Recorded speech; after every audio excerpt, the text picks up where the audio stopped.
from the high desert and the great American Southwest. I bid you all good evening, good afternoon, good morning, whatever the case may be, wherever you are in these 25 time zones, covered each like a blanket by this program, Midnight in the Desert. My name is Art Bell. Hi, everybody. Rules for the show, simple, sweet and simple, no bad language, and one call per show. I want to do my thank yous. Telos, who supplied all the good sound, and obviously they know what they're doing, right?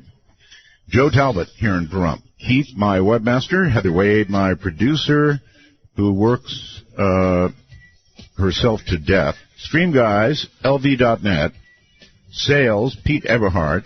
TuneIn Radio. News, Amy Martin, of course, and my beautiful wife, Erin, and, of course, my beautiful daughter Asia, 8 years old now. And seeming like an adult to me. Amazing, just amazing how quickly they grow. All right, so there are a couple of few things I want to talk to you about before we begin it. Dr. David Jacobs is coming on tonight for the third time for a very good reason on Midnight. I think he has made the most compelling case for abductions, and I'm afraid the most compelling case for an invasion of our planet. I know it sounds crazy. You just sit back and you listen. You'll figure it out. I do want to talk a little bit about this show. People apparently have the idea that all I do on the show is paranormal. And yes, I do a lot of it. But that is not all I do. And those of you who remember back to Coast, probably remember most of the paranormal stuff I did, but I did a whale of a lot of other stuff. And if there's something going on in the world, I pay attention to it. It's as simple as that. I'm not running with blinders here. And so I do other things if I consider them to be really important, of mass interest. And, I understand that right now you're overloaded with the whole ISIS baloney. But when the homeland is threatened, when it's begun here, then it's newsworthy, and I do talk about the news. So those of you who have memories of Coast to Coast AM, I suggest they're slightly selective, as memories tend to be. We remember the things we want to remember. And so I've always done all sorts of things. I've had country music stars on. I've a million different things. It was not paranormal every night. Mostly not political, though. I don't like politics. I guess you could consider ISIS politics, but I really don't. I just consider them a threat. Like nuclear weapons or whatever. They're a threat. And also, so there is that. I mean, come on, folks. Remember back to Coast, the early years, and you'll know that I did a lot of different things, and I still will. If something comes along I think I need to cover it, I shall. Another thing, people last night thought I support Trump somehow. I think it's because I quoted something Don Lemon said on CNN. He was talking about the Trump statement to bar all the Muslims, and he said something he said, I think it's possible that millions of Americans, or many Americans, in their privacy of their own home, are agreeing with Trump. I was just quoting Don Lemon. I don't support Trump. Actually, I don't support anybody right now. I'm sort of disappointed with the whole field. Nobody jumps out at me. So, for those who might have been curious, that's me. I'm a libertarian. Right now, I don't find anybody that I get really excited about, period. So, the news, and I always do discuss it. And it begins with Trump again, of course. His call to block Muslims from entering the U.S. is being met with a chorus of near-universal condemnation across the country, around the globe. From the halls of Congress to 10 Downing Street, Trump's statement Monday advocating a total and complete shutdown of Muslims entering the U.S., was blasted as bigoted, unconstitutional, and potentially dangerous for American interests abroad. Well, almost everything is dangerous for American interests abroad these days. Iran has tested a ballistic missile. They did it last month. We just find out tonight. This is the second such test since the summer's nuclear agreement. State Department said only that it was conducting a serious review of such reports. The test actually occurred November 21. According to the official, coming on top of an October 10th test, Iran confirmed at the time. Officials said other undeclared tests occurred earlier than that, but he didn't elaborate. Just what they need is ballistic missiles, huh? To go with the nuclear weapons they don't have because of the agreement, right? Driven by the Paris terror attacks, the U.S. House voted overwhelmingly Tuesday to tighten controls on travel to the U.S. and require visas for anybody who's been in Iraq or Syria in the previous 5 years. So even the U.S. Congress is beginning to make moves as they should. All right, so coming up in a moment, I think this is a very special show. David Michael Jacobs is a retired professor of history at Temple University in Philadelphia. He has also been a UFO researcher since 1966. In 1973, he completed his doctoral dissertation in the field of intellectual history at the University of Wisconsin-Madison on the controversy over unidentified flying objects in America. This was only the second PhD degree granted with a dissertation involving UFO-related themes. He's written and delivered many articles, papers, and addresses on the subjects of UFOs and abductions, has been a consultant to the major UFO organizations from 1977 to 2011. He taught the country's only regular curriculum university course on UFOs and abductions, UFOs and American society. Since the early 90s, he has specialized in the UFO abduction phenomena and has investigated over 1,150 abductions with 150 different individuals. So come in. Oh, what a night! Wanna take a ride? Exclusively on the Dark Matter Digital Network. This is Midnight in the Desert with your host, Art Bell. To call Art, please dial 1-952-225-5278. That's 1-952-CALL-ART. That's it, all right. Okay, if you think you're ready, here comes Dr. David Jacobs. Doctor, welcome back to Midnight in the Desert. Thank you for having me again, Art. I appreciate it. You're here for a reason, because I think more than anybody I've talked to, actually in my career, because I remember going back thinking what a breath of fresh air you were in the beginning, that you didn't think all these aliens were the friend of man and meant us no harm, and they were all warm and fuzzy types, and you're the only one who says no. Yeah, actually, my colleague Bud Hopkins, who is one of the great pioneers in abduction research, felt the same way. And but people I just didn't hear that from people. It never materialized in anything I ever did, except once. It didn't exactly materialize, but a woman who I worked with, who was very, very, very much into the New Age world. So much so that it was difficult for me even to understand what she was talking about when she talked to me in sort of normal language. But she came twice. She came once, and then she wrote me a letter. Oh, let me just say, she had a standard abduction event. They took her out of, actually she was in the middle of New York City, and they did this to her and that to her and this to her and that to her, and then they put her back. And she wrote me a very angry letter saying that she did not remember what she wanted to remember. she had it in her mind that something else entirely different had happened.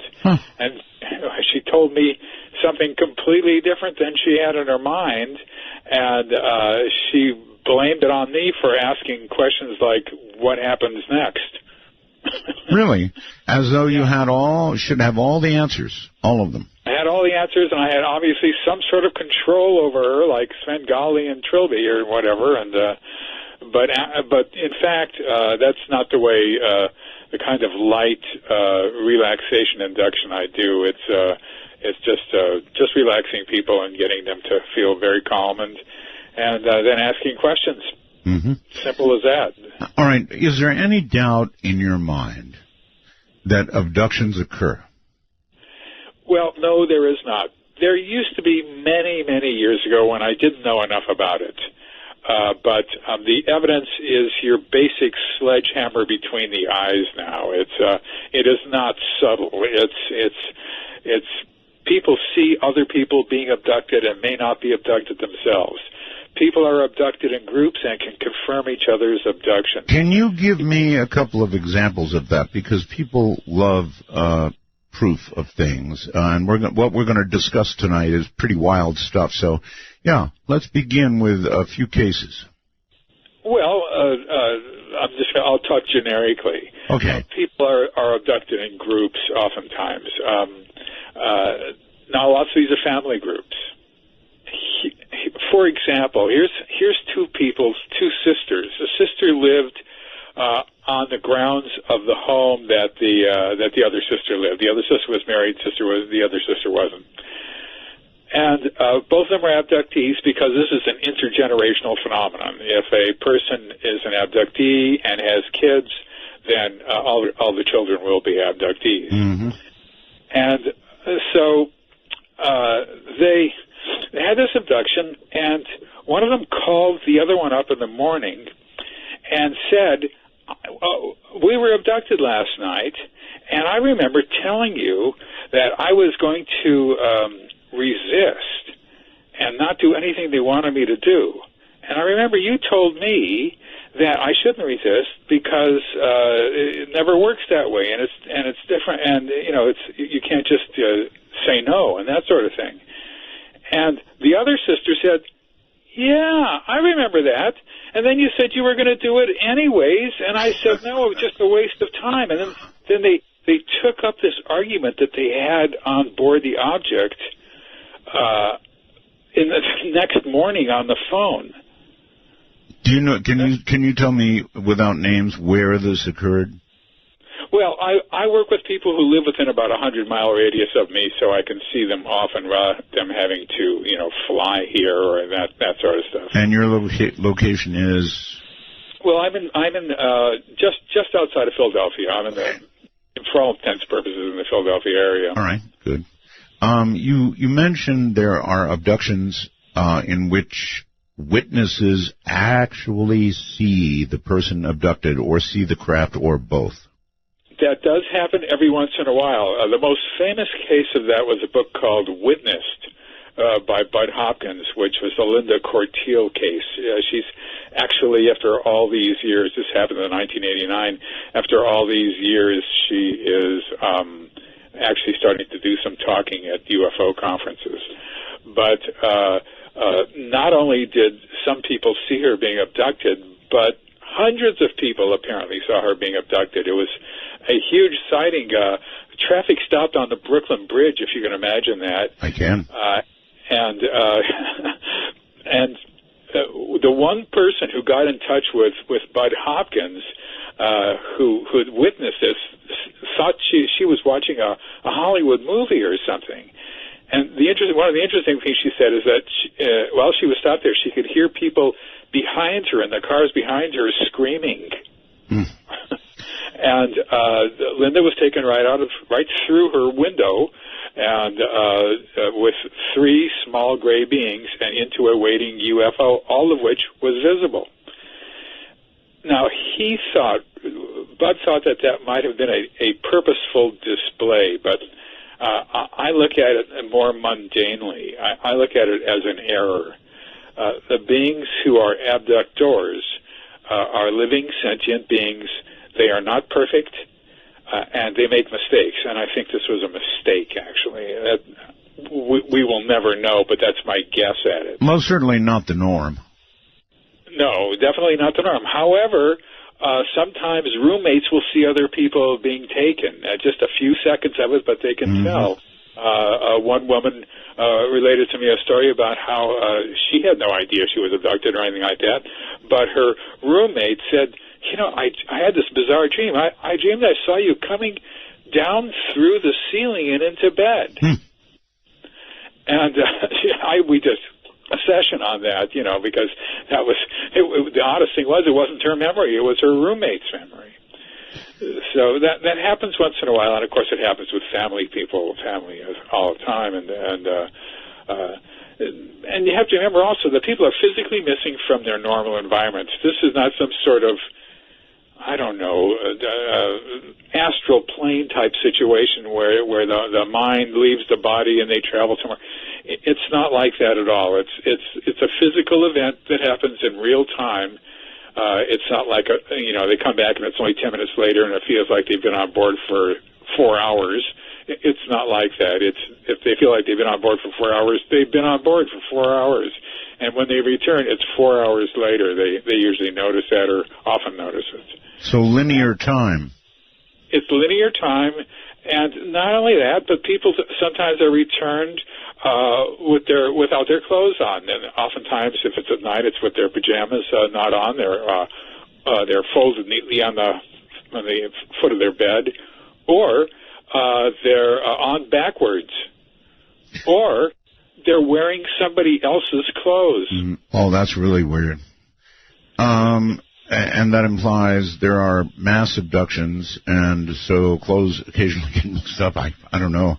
Not perfect people. Exactly right. Yeah, not perfect aliens, I should say. So in these cases where there have been witnesses, one would think that the New York Times, the big mass media, particularly with witnesses, if they stayed around to talk, would have printed this kind of thing up, right? I know that Bud Hopkins and yourself collect it, but why didn't it hit the mainstream? Because it's totally insane. Completely crazy. Yes. The New York Times used to publish UFO sightings every once in a while. And then and the Philadelphia Inquirer used to publish UFO sightings. They virtually never published abductions, but they would publish UFO sightings, especially major ones seen by a lot of people and all that stuff. Major newspapers don't do that anymore. The only papers that do that are regional papers or small town papers. But major newspapers do not do that anymore. It's just old news. Yeah, I don't quite get the mainstream press, Doctor. I recall the Phoenix Lights, and so interesting because I was actually on the air at the time. And, of course, we talked the hell out of it. We just talked and talked about the Phoenix Lights. It was such a gigantic sighting. So many thousands of people sighted these craft. And then I sort of got done with it. We wore it out. And then 2 months later,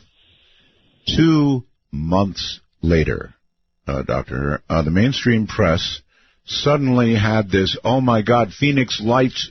There's been craft over Phoenix. It's like somebody threw a switch, and the mainstream press suddenly got it and ran with it. It was so weird. Yeah, and that was some time ago now. That was a long time ago. Yeah. Yeah, and every once in a while, a major event will happen, like the UFO sighted in Chicago at the airport at what's the name of the airport? O'Hare. At O'Hare Airport, or the sighting in Stevensville, Texas. That sometimes will make the news, but it really is the exception that proves the rule. It's an awful situation. people have very few places to report it except for some UFO organizations. The United States government, the Air Force, or whatever, will not accept UFO reports from the public. That's right. They just refer them to local organizations. And they will accept UFO reports from their own pilots because, they think maybe they're going to be an intruder of some sort, or Russians or whatever, and so, but other than that, the UFO phenomenon seems to have peaked in the 90s in terms of news attention and in terms of television attention, and picked up a little bit in the thousands when cable became, huge. And the number of stations suddenly became in the hundreds, and they had to fill the time. And now it's sort of dying down again. Yes. But the interesting thing is that the UFO phenomenon is exactly the same as it always was. It's although sometimes people say that they see more triangular-shaped objects and larger objects than they used to in those days, but nothing has affected the UFO phenomenon itself. It is in no relation to the society or what the society thinks or the news media or television or anything like that. Well, God knows we're shielded from our own news. So here's a question for you. Is the phenomenon just an American one, or is it worldwide? It is a global phenomenon. The United States is not the mainstay of UFO sightings. It happens all around the world, as do abductions. It's a global phenomenon. My guess is that it started probably around the same time, maybe last quarter of the 19th century, but it might have started here first. They might have gotten here first and then spread out. I would doubt that. I would really, really doubt that. So it doesn't seem to go back much further than the last quarter of the 19th century, and even then it's problematic. So when people talk about ancient aliens and all that, the evidence for that is, well, it's between slim and none, and as they say, slim left town. Yeah, some notes on rocks, pictograms on rocks, that kind of thing, that are a little suspicious, but beyond that. And of course, in those days, people saw strange things in the sky every night of their lives, practically, because they didn't know what stars were, and they didn't know what meteors were, and they didn't know what this was and what that was. All correct, yes. Here's something to think about. The animal mutilations, and in fact, the abduction of cows, pretty well documented, all of that stuff. Was that prior to the human abductions or concurrent with? That we just don't know that, and it's probably going to be an unknowable unless they tell us in some way, the they being the occupants, as they used to be called years ago in UFO circles. So we don't really know. There have been documented cases of animal mutilations, but for what purpose, I can't imagine. I can see stealing a whole cow. I can see that, because then they would cut it up and make food for hybrids, which we can talk about later. Yeah. But to take just certain organs, it just doesn't make any sense. No, and they're all precision surgical cuts and all the rest of that. But what does make sense to me is that before you would begin doing whatever you're going to do, and we'll talk about that with human beings, you might take a look at what are considered to be lower life forms and look at some of the biology before you started in on the highest part of the chain. How do you mean? Us. In other words, you might want to take a look at a cow or a chicken or a cat or a dog or whatever before you began looking at humans, the top of the chain, we think. Yeah, but it's so hard to get them under hypnosis. You know what I mean? It's very difficult. Yes. Well said, but you get my point, right? Yes. I mean, when we come up with a new drug or a new procedure, we generally try it out on lower forms first. It is possible that something like that happens way back when, back in the last quarter of the 19th century or maybe the first quarter of the 20th century, it's possible that my guess is that when they first got here, now we're talking about the abduction phenomenon again. Right. When they first got here. I'll tell you what, hold your thought or we'll never complete it on this side of the news. So we're going to do our break, our news and what have you. Then we'll come back with Dr. Jacobs. And I'm telling you, what you're going to hear unwound tonight is going to scare the tar out of you. It really will, because it did me. That's why Dr. Jacobs is back here tonight. I'm Art Bell. I'm in you, you're in me, you're in Holly, you hold your music. This is Midnight in the Desert. To call the show, if you're east of midnight, call 1-952-CALL-ART. If you're west of midnight, call 1-952-225-5278. Those are the numbers. My guest is Dr. David Jacobs. His subject is alien experimentation on humans. And here he is again. All right, Doctor, proceed, please. Oh, well, let's see now. Gosh, what was I saying? I lost my thread of thought, which, of course, I do on a daily basis. It's actually on an hourly basis. That's quite all right. Let's move as quickly as we can toward this because there's so much. When do abductions typically begin? Well, actually, just remember what I was going to say before. Yes. But I can just both. When these aliens first came here early on, they had to do some sort of study, even when they came here or from afar, exactly, to figure out that the life forms on this planet were amenable to them. Exactly.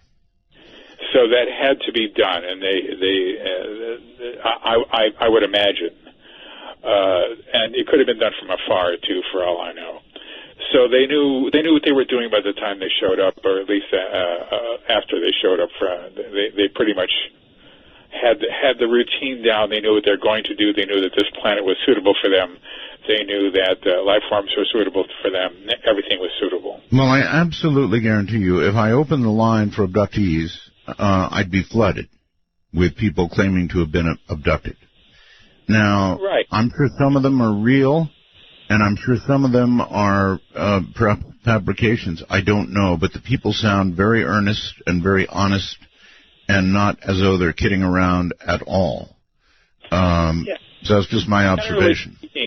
Generally speaking, when people say that they've been abducted, the chances are that they have been abducted. Now, that's not everybody, obviously, and you have to be very careful here. And there are people who are, shall we say, not completely in command of their abilities to think properly.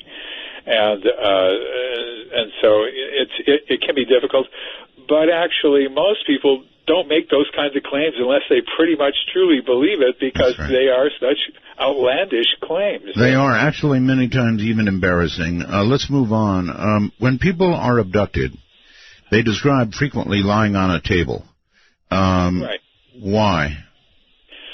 Well, table procedures are an extremely important part of the abduction phenomenon. Right. They're given what we call an examination. Whether this is an examination or not, we don't know. But they're put on, their clothes are removed, they're taken into a room, there's a table there, they get up on the table. It is not like a table that normally we would consider a table with four legs and all that. But then there's a series of procedures that are administered to them that are both mental and physical procedures. We do not know what any of the technologically based procedures are. They use instruments, they use various kinds of contraptions and this and that. We have no knowledge of what these things do at all, which is a very interesting idea because, as I've said before, the abduction phenomenon is unlike the UFO phenomenon in that with UFOs you can be mistaken in what you see, but with abductions it's black or white. It's you're abducted or it's mental. It's physical or it's mental. And if this were mental, people would simply make up what these contraptions are, what these technological machines are doing to them. You know, they would just do that. All right. Well, once again, we come to the proof part, Doctor, and perhaps here we can give people a little bit of proof. Are there similarities in the procedures that people describe that they have gone through? Yes? Oh, absolutely. If there weren't similarities, we wouldn't be talking. They're all not only similarities, they're precisely detailed similarities about specific instruments and things like that I've heard 100 times, and nobody has the slightest idea what they are, and nobody outside of me and other UFO researchers have ever heard anything like that. And so it's a procedure. It's procedures that are both physical and mental as well. In other words, one time I was working with a woman, and she was a young girl at the time, and stop me if I've said this before, and she said that this being was staring at her, and I said, well, you know, what's he staring at? Is he staring at the fact that you're laying there, you know, assuming he's standing around or something? And he said, no, he's staring right, he's pretty close to me. I said, well, yeah, you know, is he looking at your head or something? And he said, or your body, you know. She said, no, he's looking at my eyes. He's looking at my eyes. I said, well, how far away is he from you? And she said, well, his forehead is touching mine. Wow. And I said, well, can you close your eyes? She said, no. I said, well, can you avert your eyes? You know, go left, right, left, right, left, right. She said, no. And I had absolutely no idea what that was. Very interesting. I mean, if you think about our vision, if we were forehead to forehead, Doctor, I couldn't make out details of you at all. Right. I did figure it out to the best of my abilities, which may be totally and completely wrong, but I did figure it out eventually. What they're doing there is their eyesight is not exactly the same as ours. They have different properties, but they're hooking into the optic nerve, which is the only nerve that can be seen from the outside, from what people tell me, and using it as a conduit to energize any other neural pathways in the brain that they want. So the correct question to ask people when this happens is, what's going on in your mind doing this? And they'll say things, well, let's see, I'm seeing a tabletop, I'm seeing a pencil, I'm seeing a dog, I'm seeing a painting, and all these disconnected objects, as you can see that they're just going through memories in some way that are flashing, you know, one after another. Like somebody said, somebody was like they were thumbing through a deck of cards or something, and they were seeing what this person did in the last few weeks and all that. And then there's other things. Well, first of all, I've also had people describe to me different sensations in their body as these people are inside their minds. You can tell that they're going to different spaces, innervating nerve endings in the spine and this and that. But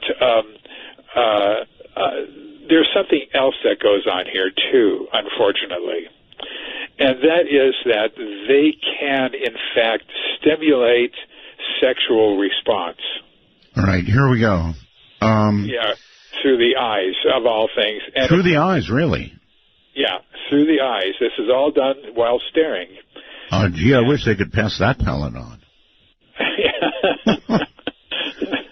But what this is an egg-taking phenomenon. This is not...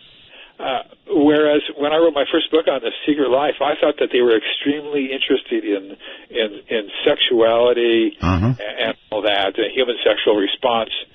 They have no interest in that whatsoever. now that I've learned more, and but it's all about facilitating the taking of ova from women, and how that relates, I do not know. And sperm from men as well, correct? Take sperm from men all the time, take eggs from women all the time. That's all table stuff. That's table procedures. People are never abducted just for table procedures. Well, I shouldn't say never, most of the time, people are not abducted for table procedures. All right, and again, there is a chain here. In terms of abductions, they frequently begin early in life, or Dad had one and now I'm having one, and they continue through life and then even through generations. But if what you're saying now about sperm and eggs is true, that would make sense, because they would be tracking and observing their product, their work. I suppose, but they're taking those sperm and eggs, they're fertilizing them, adding something to them.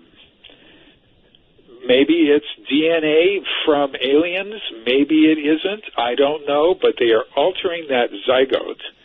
They place it back in the woman, and the woman then feels pregnant, is pregnant, and then after a couple of months, the little tiny embryo that is there is removed. All right. Hold on for 1 second, Doctor. I want to read you and everybody something. This came from a nurse who we are in discussions with now, and for reasons that will be obvious, she wants to remain and will remain anonymous, as will the patient in this case. But I'm beginning to get more of these. This one stands out. Hi, Art.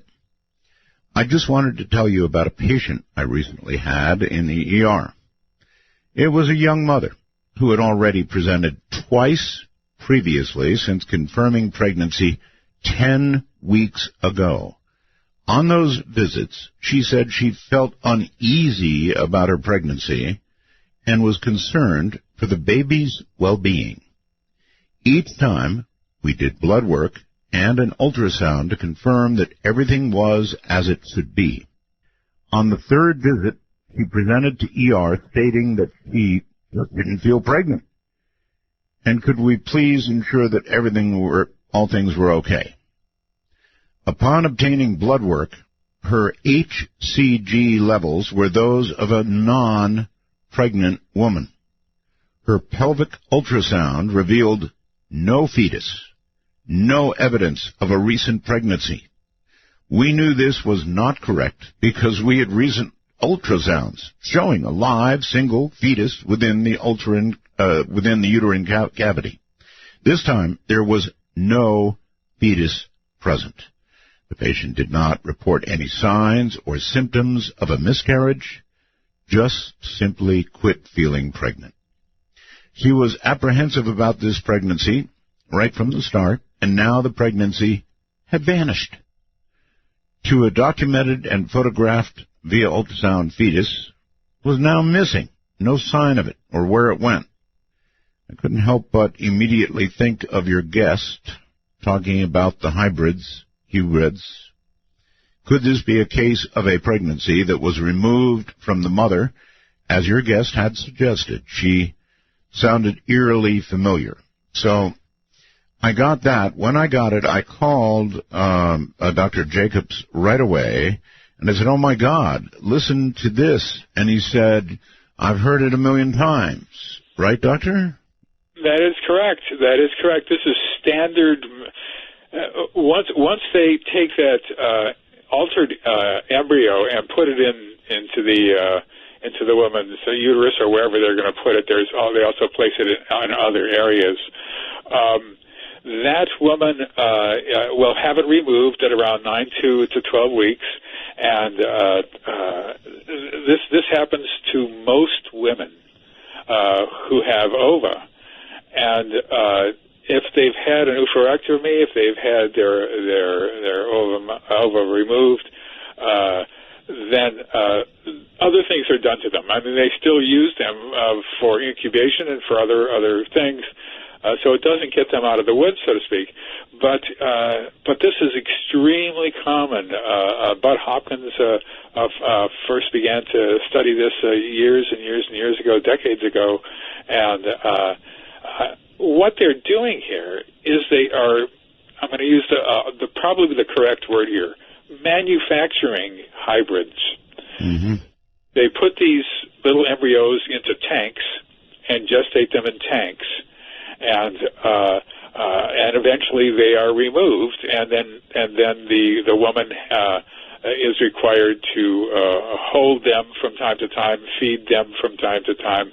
We're not sure whether they're the same babies that they took out of her. You know, I have heard these stories, Doctor, from women directly. You know, in the interviews that I've done over the years, I've heard these stories. I've even heard women tell me that they were reintroduced to a child they once had. You know, when the child is 3 or 4, they're abducted and actually shown the child. I have no idea why or what it means, but I've heard about that. Yes, I've heard about that too, but we can't guarantee that that is actually their child. I guess not. And in some ways, it's not. Right. I would assume it's probably not, because I don't know if they keep records. We don't have any evidence of them writing things down anywhere. Well, maybe there are people sometimes who seem to be looking at a clipboard, but a writing. Well, they may have moved past the pencil. They might have moved past holding something in their hands, for all we know. That's right. But the thing is, though, that we don't know how they differentiate between any of the maybe sometimes hundreds of fetuses, babies that they have floating in gestational tanks, waiting to be taken out. This is tanks with nutritional material in it, you know, to keep the babies alive, so to speak. And they're fed through skin absorption, essentially. Okay, and these babies, you call them what?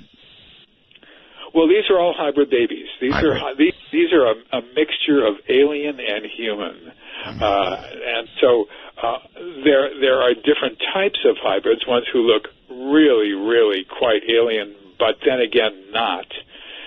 And when I say alien, I'm using gray aliens as the standard, although they are not the brains behind the whole enterprise. But the gray aliens, everybody knows, everybody loves, and so that's essentially, I think, what's happening with them. But I can't be absolutely sure. I'm not so sure everybody loves the gray aliens.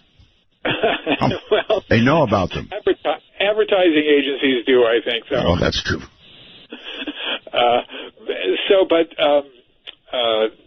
There are ones who, and there's a gradation of children who look really quite grayish, so to speak, and ones who look really quite human. And then there are some who look absolutely human. But there aren't some that look absolutely like gray aliens. All right. Do these hybrids get returned to Earth despite how they may look? No. If they're going to be taken to Earth to live here, they must look absolutely human with no distinguishing characteristics whatsoever that would suggest otherwise. All right, but those are brought back. Those in recent years are being brought back to live here, yes. Though I never thought I would say something like that ever in my life, but there it is. And that appears to be true. That's my last book, my latest book is all about that. And so yes, even now, even after I've done a bunch of interviews about this, it still sticks in my throat a little bit to have to say that. I understand. What do you imagine, or have you heard, or do you know happens to those that look a little too alien to be returned? I wonder what becomes of them. Right. The ones who are, for example, what I call early stage hybrids who look really alien. They have very, very dark black eyes, but there are whites in the eyes, little bits of whites on either side. They have a little mouth, but it's an actual mouth. Lord, hold on, Doctor. I don't know where that hour went. You all don't want to go away. Trust me on this. You don't want to go away. Professor David Jacobs is my guest. We'll be back in 2 minutes. Stay right where you are. Not touch Phaedra is my name.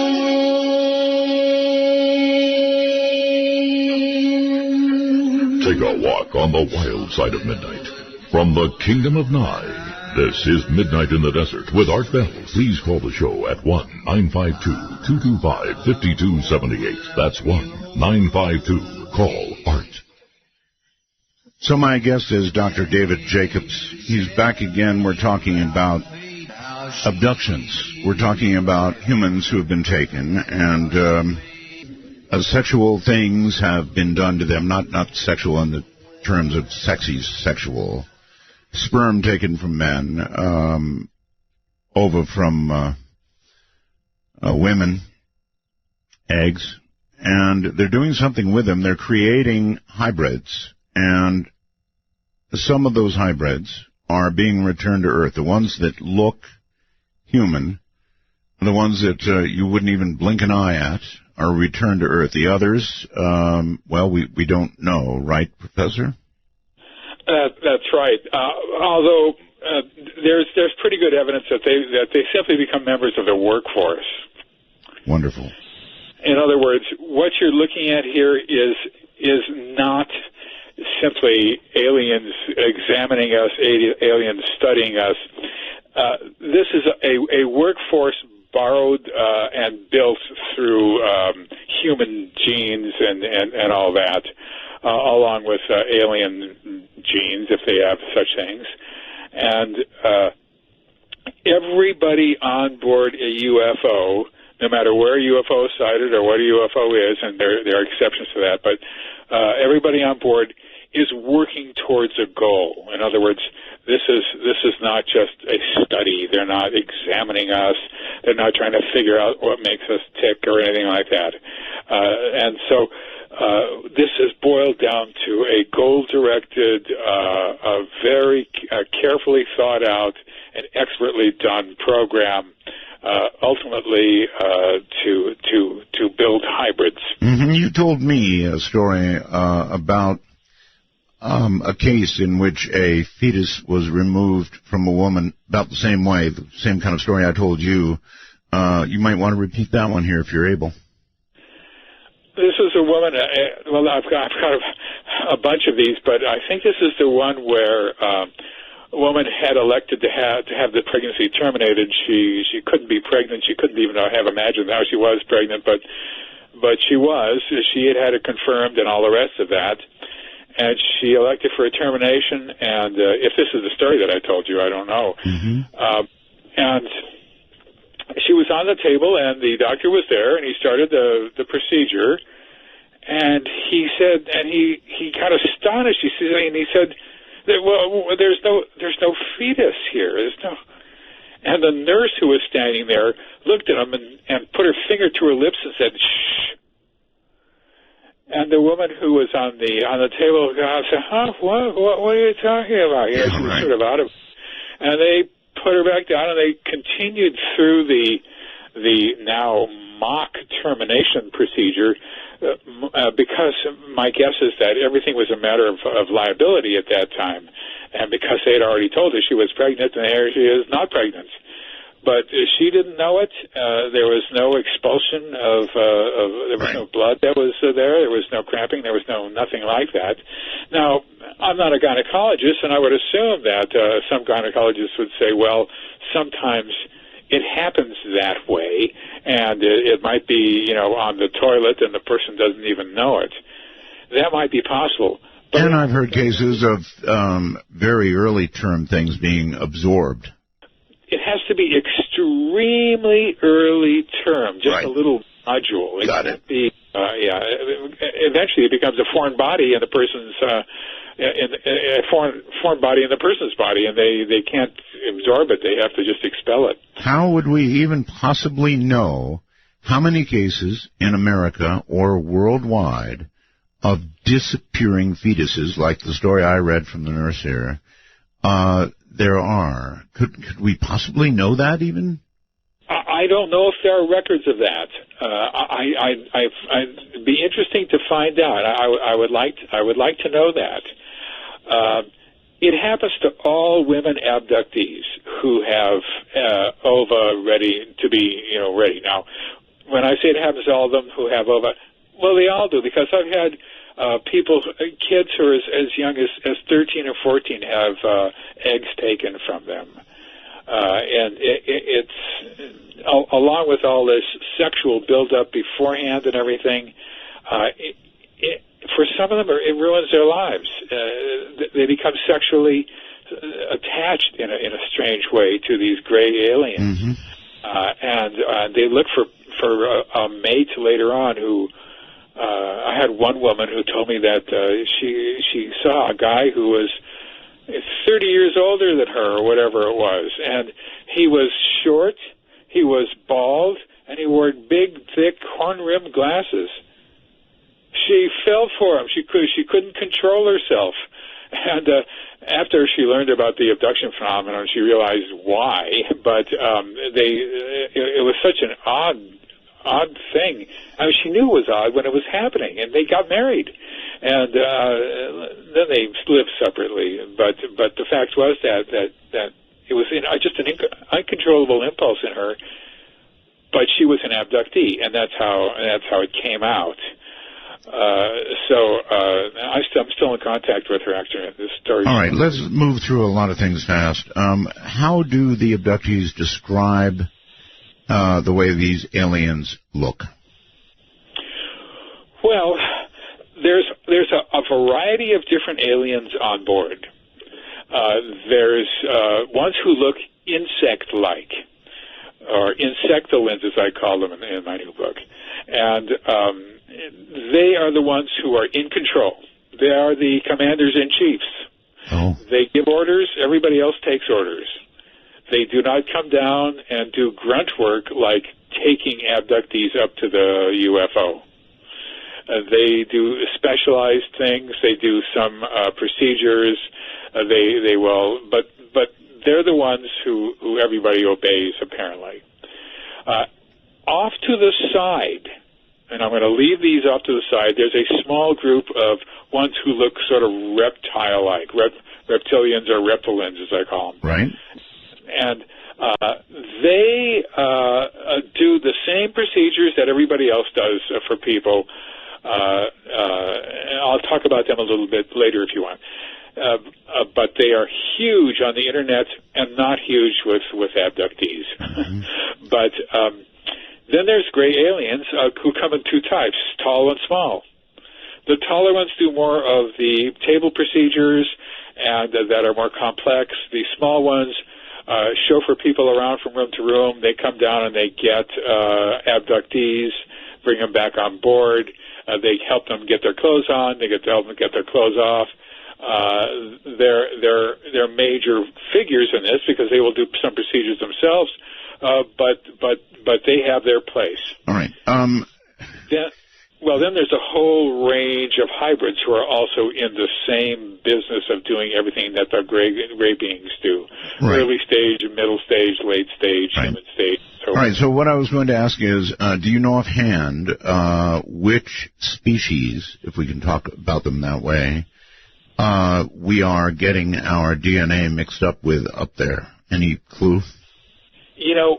I can't absolutely tell you that. We don't know. And here's the problem. We don't know the backstory. We don't know where they are putting the egg and the sperm together and altering it in some way. We don't. It's got to be done in an assembly line fashion because this goes on night and day, 24/7. Taking eggs and sperm and all the rest of that. This is just constant. And so there has to be an assembly line type of situation with gray aliens or insectolins or reptilians or whatever it is somewhere else, but not in the confines where people are. So Bart Hopkins had one person who said that she saw one of these assembly line type things where they were diddling with the eggs and the sperm. But that's only one person saying that, and you need more than one to have some sort of reality to it. Sure. You could have dreamed that or something, Sure. So we don't know anything that goes on backstage, oddly enough. even with people who've had long events, 3 days, 5 days, there's very little backstage that we know. Sometimes they'll know a little bit more, but really very little. So it's everything is as it should be. All right, here's a question for you. At what age, generally, Doctor, are these hybrids, the ones that can be returned to Earth because they look enough like us? At what point are they returned to Earth? Right. Well, the word "returned" is probably not right. It's set loose on Earth is what it is. They're settling down on Earth. They still live in the UFOs up until they live here. The age is starts around 17, 18. Now, it's impossible to tell because number one, they do not know their own ages because they are not born. They are just taken out of a gestation tank. And age means nothing up there. They don't have birthdays. They don't celebrate ages. So if they think about it, my guess is between the age of around 17 and 23. Okay, and they've been virtually in tanks until that point, or at some point do they come out of the tanks? Do they go through some sort of oh, God, I don't know what the right word is, briefing procedure? I mean, they've got to be told something about Earth. Right. Well, we've never seen them actually taken out of tanks, but we see them in various areas of growth. In other words, we see little tiny fetuses, we see them larger and larger and larger, and then people will say it looks like a baby that's floating in there, you know, and then they're removed, and I don't know exactly what time. Once again, we don't know the backstory, and they then have a society that they live in on the UFO, and they learn things about Earth. Even the ones who are not going to be here, to live here, learn things about Earth for reasons that I do not know. And some of them might become part of the workforce as well. And we don't know what happens to all the rest of them who don't measure up to being perfectly normal. We don't know whether they're jettisoned into deep space or they're used for food or whatever they're used for. We don't know that. I hope not food. So do I. So they are returned to Earth in increasingly large numbers. And then when they get to Earth, they cannot just simply function because we are actually a pretty complicated society. And if you haven't lived in it, unless you've lived in an awfully good assimilation of it, you can't function, right, when you get here. So that is correct. Now, once again, I can't speak for everything that's happening in India, where you have tremendous numbers of people walking around all the time. Oh, yes. But in America, it's a very complex society. They learn as much as they possibly can learn from abductees on board the UFO before they get ready to come down. However, the amount that they learn from abductees is minuscule, infinitesimal compared to what they are required to know when they finally get here. In other words, having to wait for a red light to cross the street, or how you what a bottle of Coke is, or a can of Coke, and how do you open the can, and what does it taste like, and these things you can only learn if you're here. Because they don't usually take foodstuffs and things like that on board the UFO. So they have the abductees then take over teaching them when they're here as well, and go with them to different places to teach them what a supermarket is, or what a doctor's office is like, or what a doctor is. And every single thing that they don't have on UFOs, which is almost everything, they have to learn just like they dropped out of the sky from Mars. Right. And you say it's abductees that teach them. abductees teach them. Aliens aren't going to teach them because the aliens don't know either. So their job is not to know. Their job, the gray aliens, for example, is to just do the tasks that they were bred for, that they were made for. They're single-minded. They have no other function than that, and that's what they do. All right. You use two terms, hybrids and hybrids, right?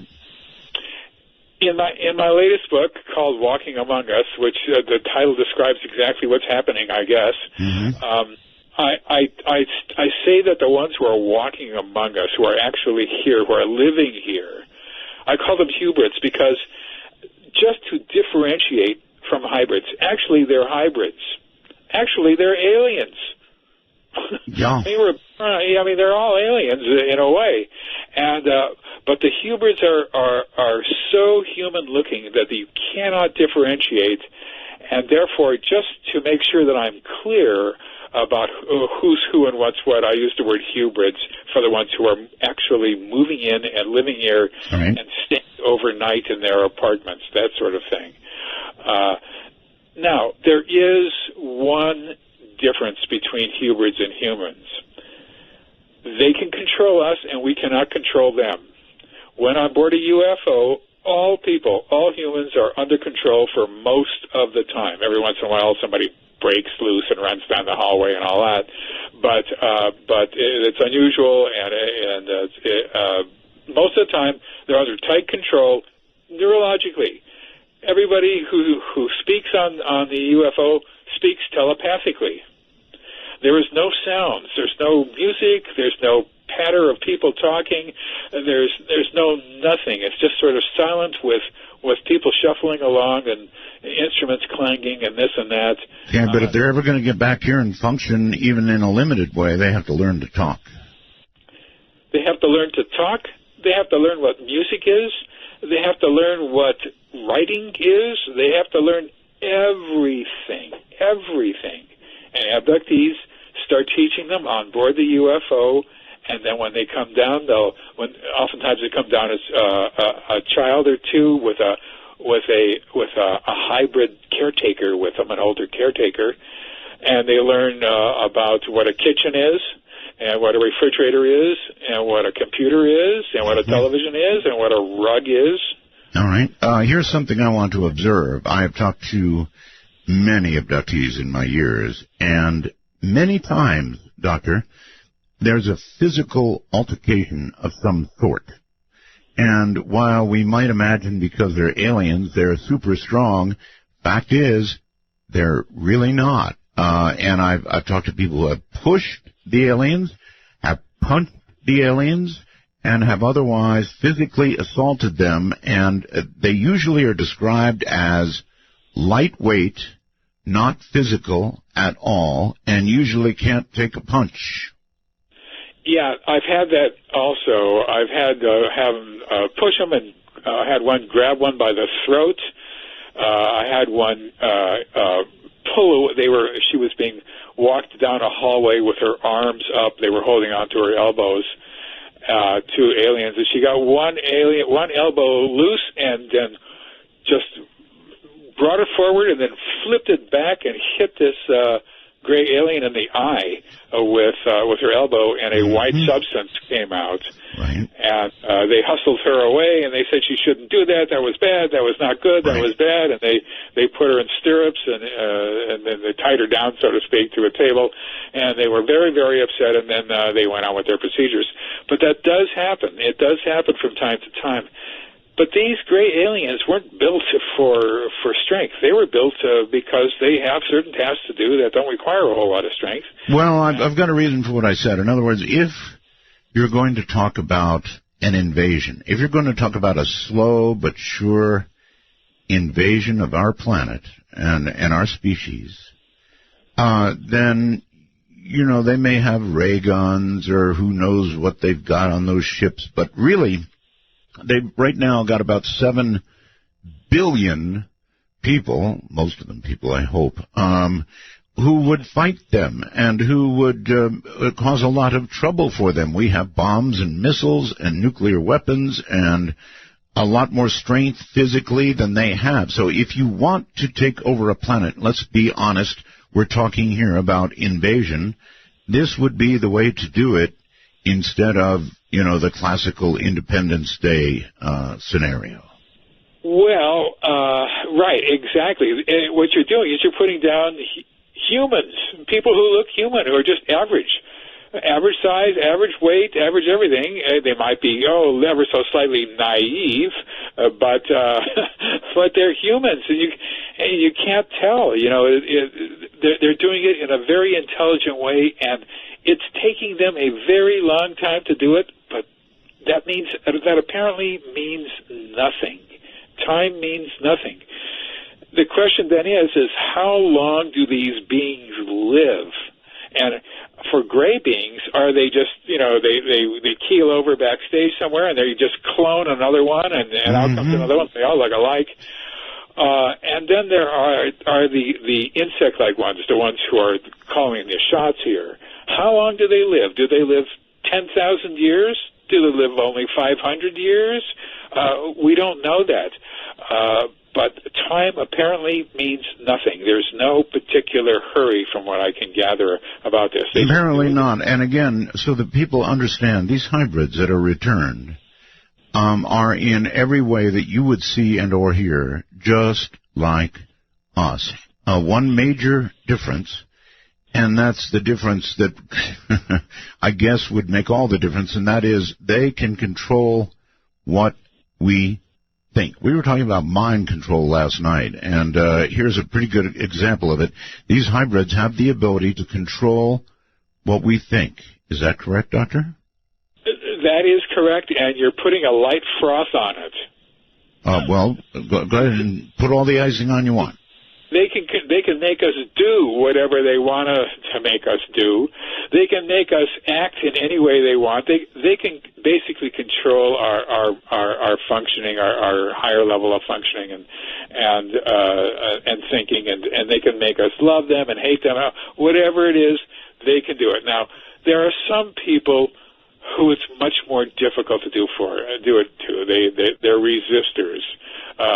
The woman named Karen Morgan, who appeared in all three of my books on abductions, is a resistor from the beginning, and she still resists, but she winds up doing whatever they want anyway. It doesn't matter. But most people are not resistors, and they just go along with whatever is said to them. But the problem is that makes us a second-class species. Oh, yes.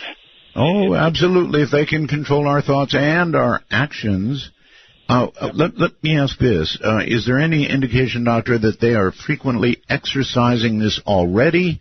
Or do you think when the right moment comes, they begin exercising it in large numbers?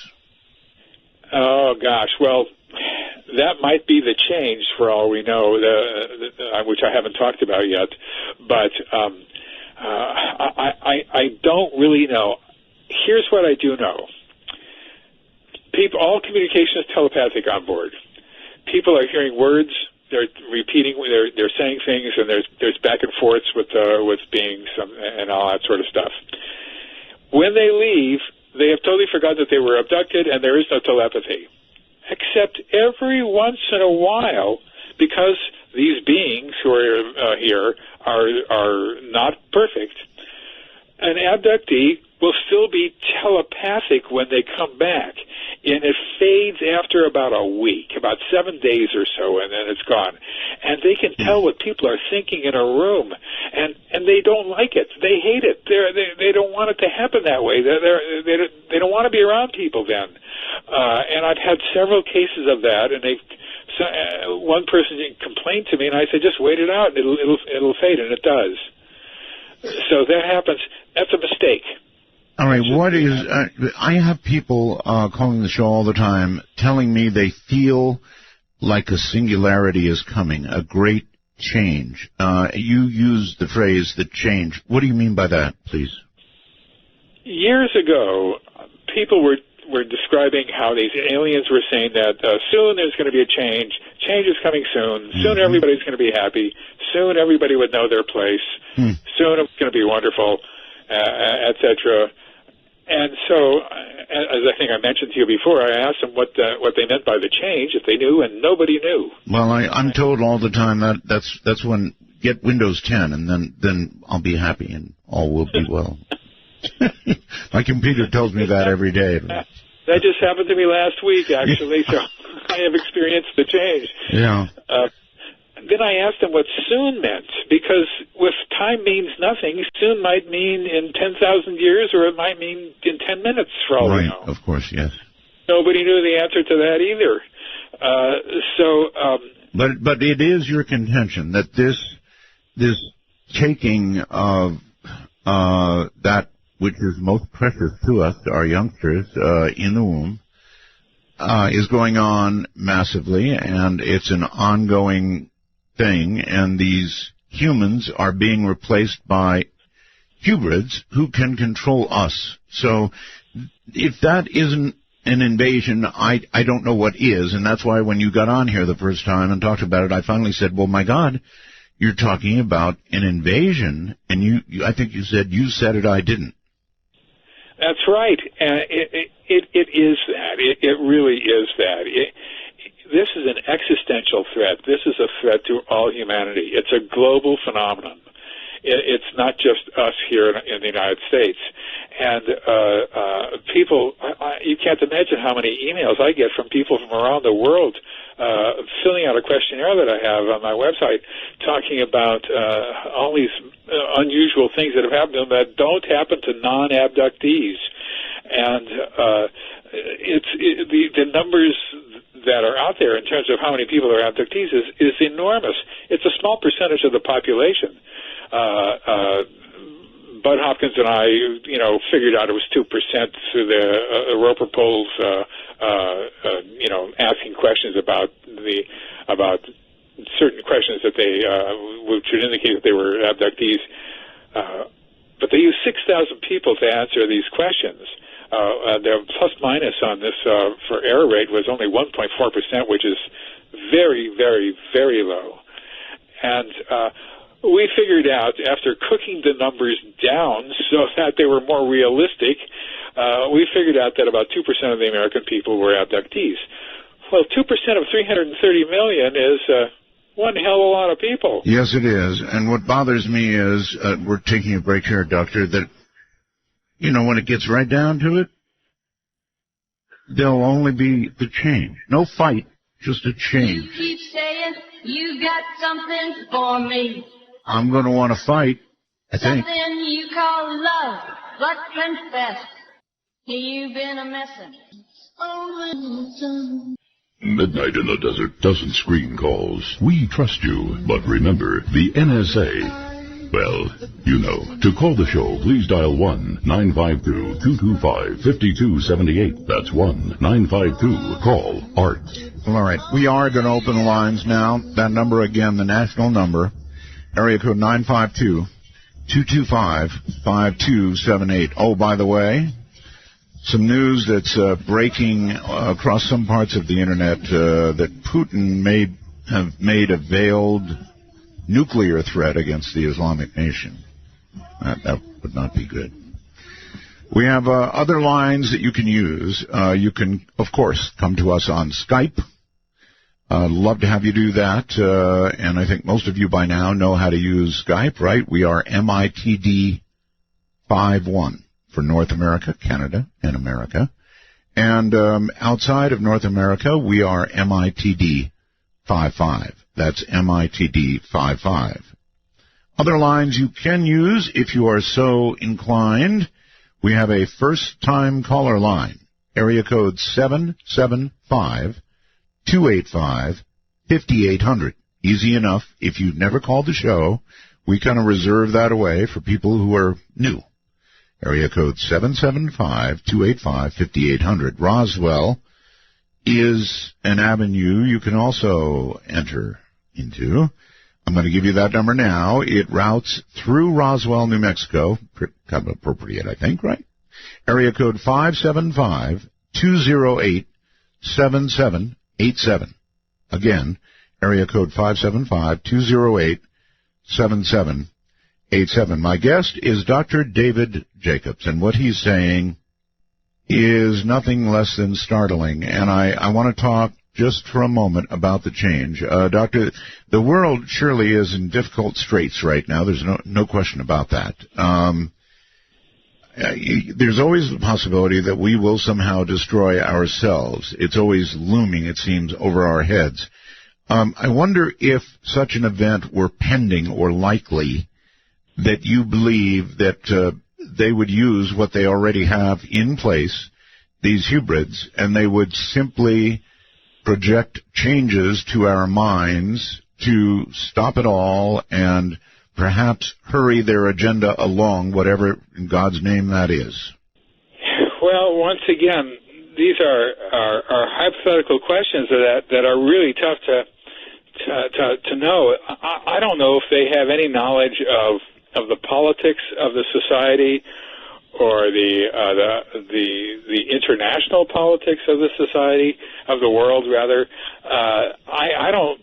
From what I can gather, they have no knowledge of the name of the country that they're living in. They have to be told that. I mean, the level of knowledge that hybrids have is extremely small. What's going on in the insect-like ones, in the insectoids' minds, that I don't know.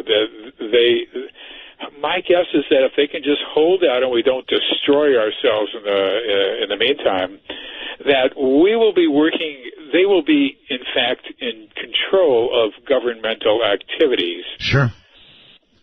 In other words, if they have the ability to control our thoughts, control our actions, then they could either, I suppose, propel us towards something awful, although one cannot imagine what earthly reason they would have for doing that. I would think that they would propel us toward,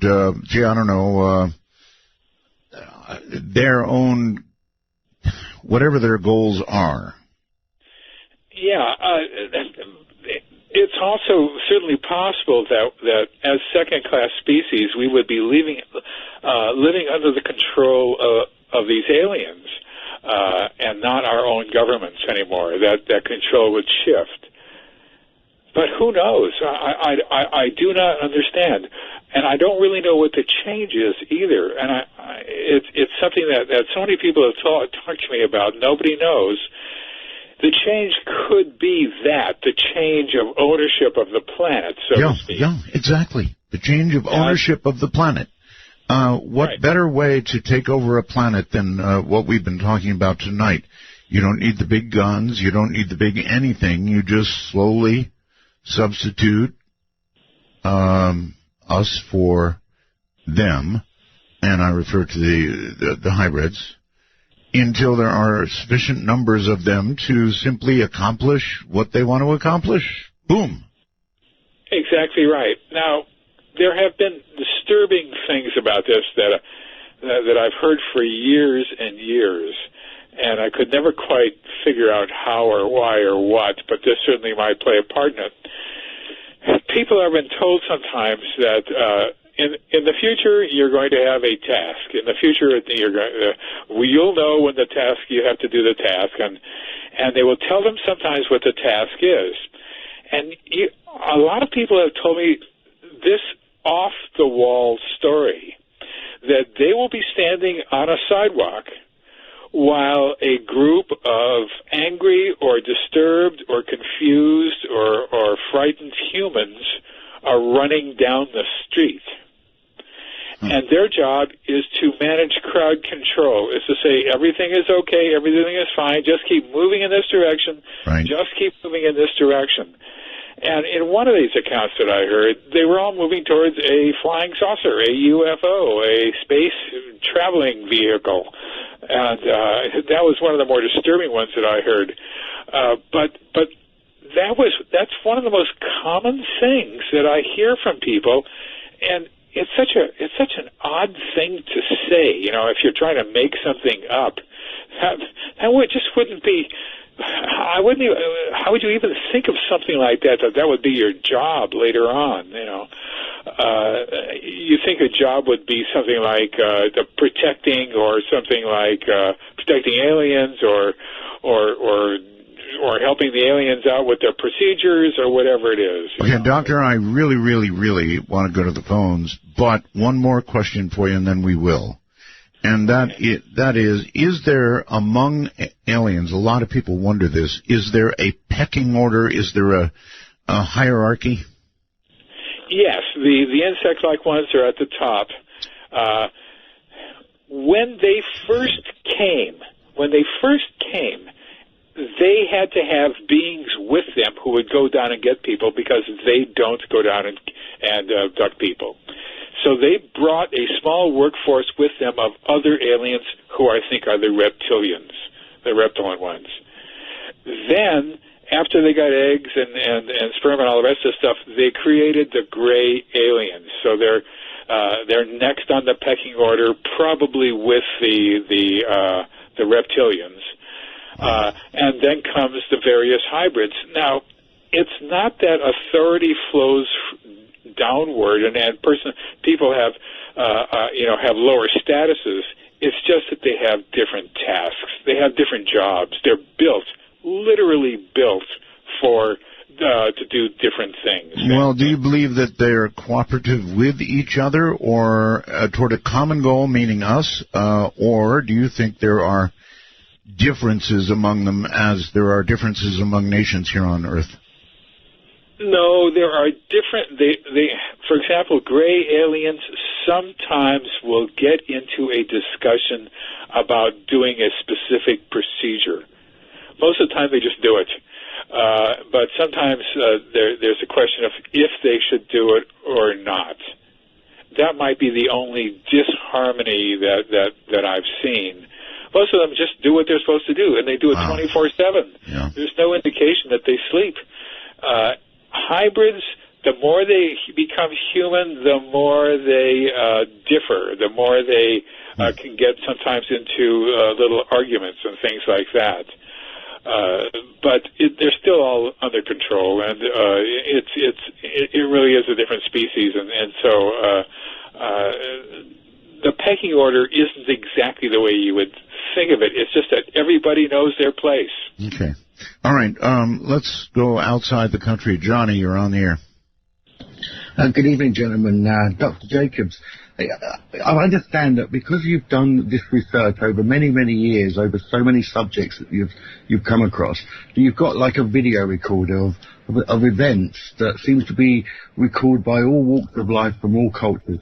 And so my question is, with that so much data and storage of information, have you been able to pass this information on as a sense of intelligence, to be able to share it with other people that can somehow decipher, do we have an age of what age group they're coming to? Are they going to be like troopers? Things like this. And my other question was that in the Bible, it mentions that there will be indemnity between... Johnny, those are very different questions. Hold on. Let's get the answer to number one. Well, the first one is there anybody in the scientific, academic, or governmental communities who is interested in this subject?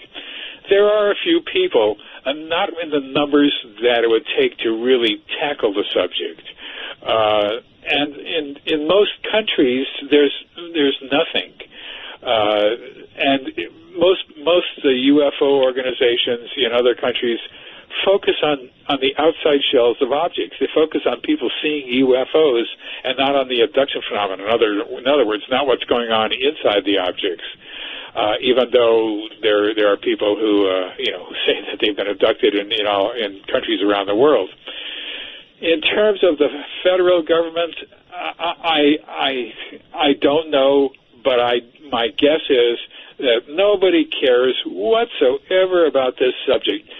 My sense is that you have to have a group of scientists of very, very serious quality, serious, big-time scientists, internationally known Nobel winners and all the rest of that, who sign a letter saying that this needs to be studied by the government. And maybe that would push people off the dime a little bit. but it is so off the wall. It's so crazy. It's so unlikely, and it's all done in secret, and people don't know what that they're abductees, and then they suddenly do know it, and this and that.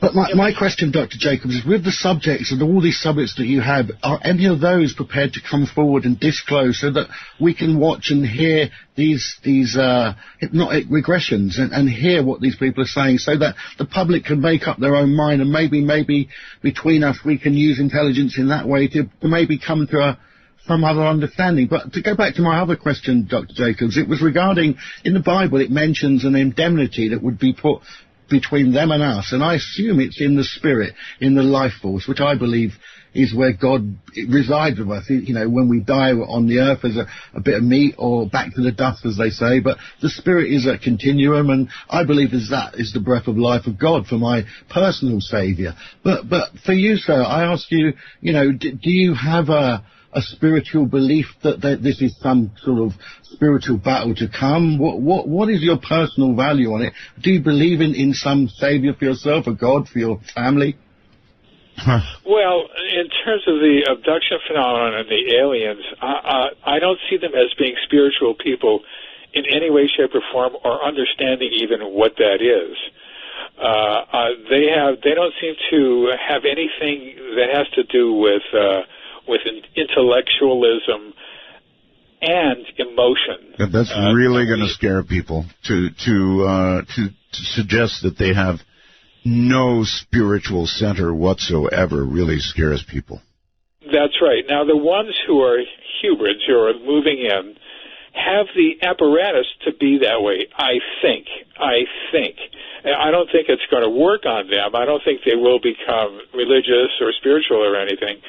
But they have become, they become more human-like after they're here for a while. And therefore they have a tendency to be kinder, to be more, it's hard to explain this, to have more of empathy? An emotional sense, at least. Mm-hmm.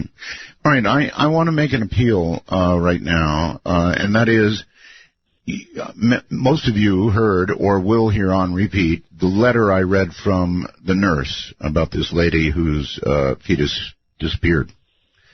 10-week fetus just flat disappeared. Now, I understand that there are privacy issues. I understand, as I mentioned to you, we're talking to her. We're trying to get permission from the patient, but it's not an easy thing to do. People don't want to talk about this. It's the last thing in the world they want to talk about. But I am making an appeal. If you're a healthcare worker who has experienced this, much as the doctor talked about it earlier, remember that? That might not be all that common, or it might be, I don't know. But if you've lost a fetus in that area, and you said it was between, or around 10 weeks, but between what and what, doctor? I'm going to say between 9 and 12, just to give it a span. All right, I would like contact. I really would. The only way to move forward with this and to gather proof is if all of you help. And so if you have experienced something like this, either as a healthcare worker or as an experiencer, please get hold of me. I am KNYE at knye.com. Let me give that again. KNYE. That's Kilowatt Nancy Yokohama Easy. People get dyslexic with it. Don't do that. It's KNYE at knye.com. I would really, or you know what else? Artbell at knye.com. Either one of those two email addresses will get to me. So either healthcare workers or women who are willing to discuss this. I think it's time. If this is real, we've got to begin building proof.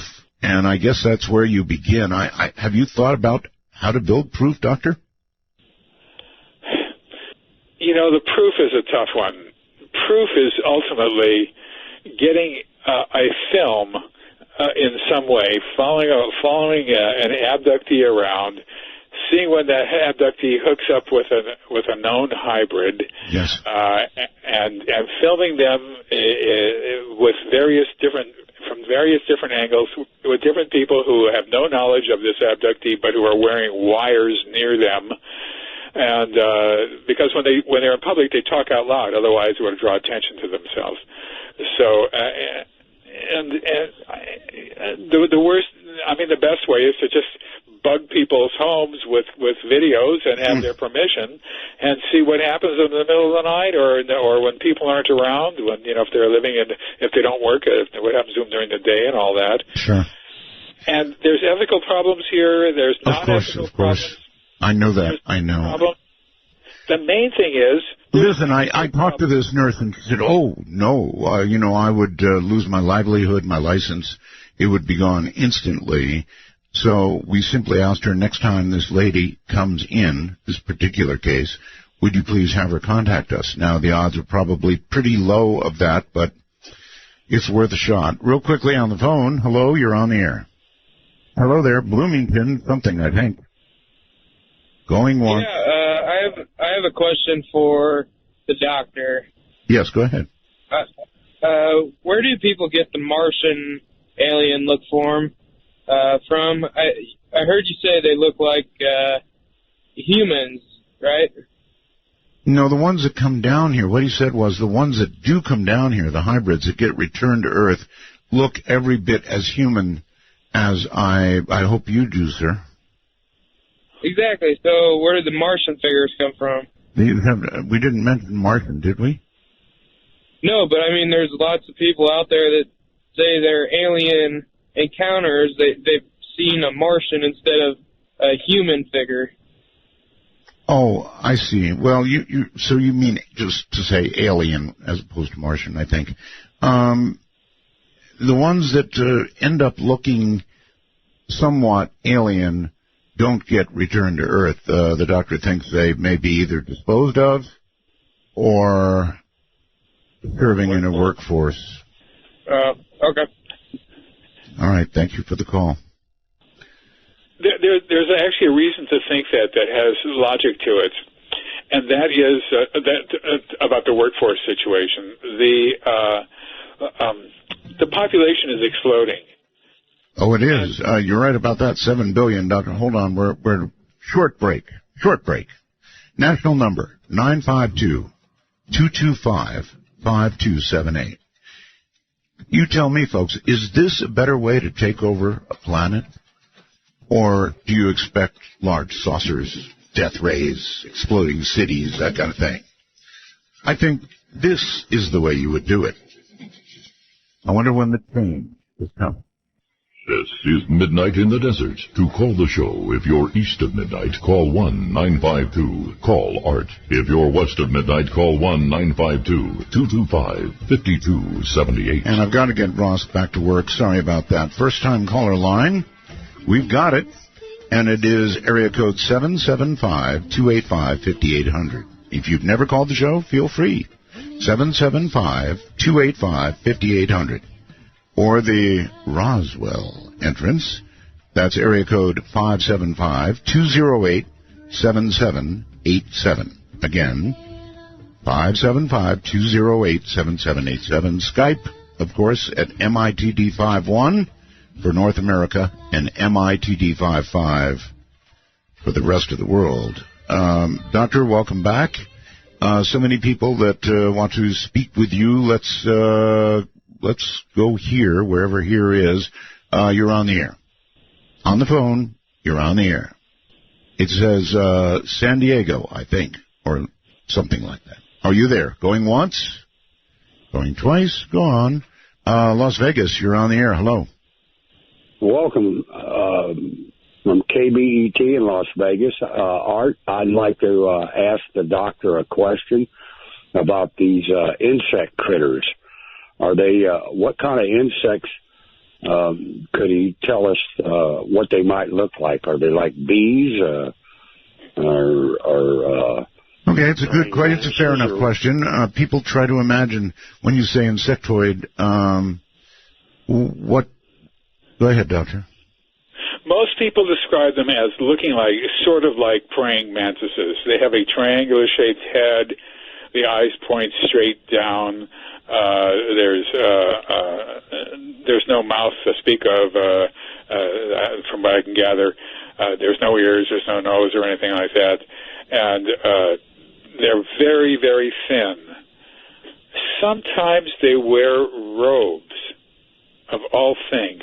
I do not know why, but people will report this every once in a while. And sometimes these robes have like high collars on the back of their necks. I don't understand it, because aliens don't have a sense, because everything is telepathic, they don't have a sense of music, they don't have a sense of beauty, they don't have a sense of art, literature, they don't have a sense of anything like that, so everything inside is sterile, and the way that hybrids dress while on board is extremely plain. A beige pair of pants for the males and a pullover shirt, a beige dress for the females with three-quarter length sleeves, and that's it. Okay. And how tall are they? The ones who are the insectoids, the praying mantises, are probably the tallest, and the shortest are the short aliens, at probably about 3.5 feet tall. The taller aliens would maybe be 4.5 to 5 feet tall, maybe a little bit more. The hybrids, the ones who are moving in, are, I think, around 5'9", right at the average. Right at the average. Caller, anything All right, else? thank you, Art. You're very welcome. Take care. Skype, you're on the air with Dr. Jacobs. Hi. Hello? Sherellen, is that right? Yes, it is. Okay. Hi, Art. Yeah, that when I say you're on the air, you have to go. I'm sorry. I didn't know. This is my first time calling on Skype. Well, welcome. It sounds great. Thank you. Great. Well, I wanted to ask Dr. Jacobs, who takes care of these hybrids or hybrids when they're here? And, I mean, how do they maintain themselves? Do they have a job? I mean, it's crazy to learn the English language, let alone, sustain themselves here. Who takes care of them, watches them, or whatever? Or other languages, because it's not just America, right, Doctor? It is a global phenomenon, and we only talk about it in America because we know more about it here than anywhere else. But they maintain themselves with the tutelage of the abductees. Their abductees' jobs becomes taking care of the hybrids, making sure that they fit into the society, teaching them how to cook, teaching them what an egg is, teaching them all sorts of things about how to live here. It takes a long time. They are very, very, very quick learners. There is no indication right now that they have any other language other than the language of the country that they're in. Here's the oddity. People will overhear gray aliens talking on board a ship. Let's say they're lying on a table and I say, well, what are they talking about? And they'll say, well, they're talking about doing something, they're blah, blah, blah, blah, blah. But the point is that they're hearing it in English. My guess is that every person in every country hears it in the language of which they speak. Telepathy. Telepathically, right. Yes. So the question then is there an alien language at all? I mean, how do we get to that? Because we never hear grunts and squeaks. You'd think that if they're talking among themselves that they wouldn't be speaking so that the person could understand English and tap into them. All right. Well, but what my question is how do they maintain themselves once they're here? What do they do? Do they work? How do they fit into society? Right. The best way I can say it is that in this book of mine, Walking Among Us, there's one episode in there where a group of hybrids came back to the ship, and there was and they stood around as if it were a cocktail party, except that it wasn't, and they mingled with abductees who had helped them when they were growing up, and they were telling them how well they were doing, and this one woman reported that several of them had jobs The jobs were essentially interns learning how to do a job. That was their job. And they liked it a lot. It was extremely interesting, and they were really having, it was really good, it was really fine, and all that. But they can do pretty much whatever they want to do. If they want to eat something and they need money to pay for it, they can do it two ways. They can simply go to a bank and ask for money, or go to the abductee and just ask for money, but I don't exactly say ask, I just mean take it. Remember, they control our thoughts, they control our actions. Yeah, there's a story in the book where a guy who walks into a clothing store because he was wearing the wrong clothes for something, and he walks out with an article of clothing. He walks right past the cashier who's standing there, and he nods to her, she nods to him. Hey, if everything is fine. Keeps on going. The woman who was behind the cashier, it did not occur to her that he was walking out with this unpaid for, even though he watched her do it. She watched him do it.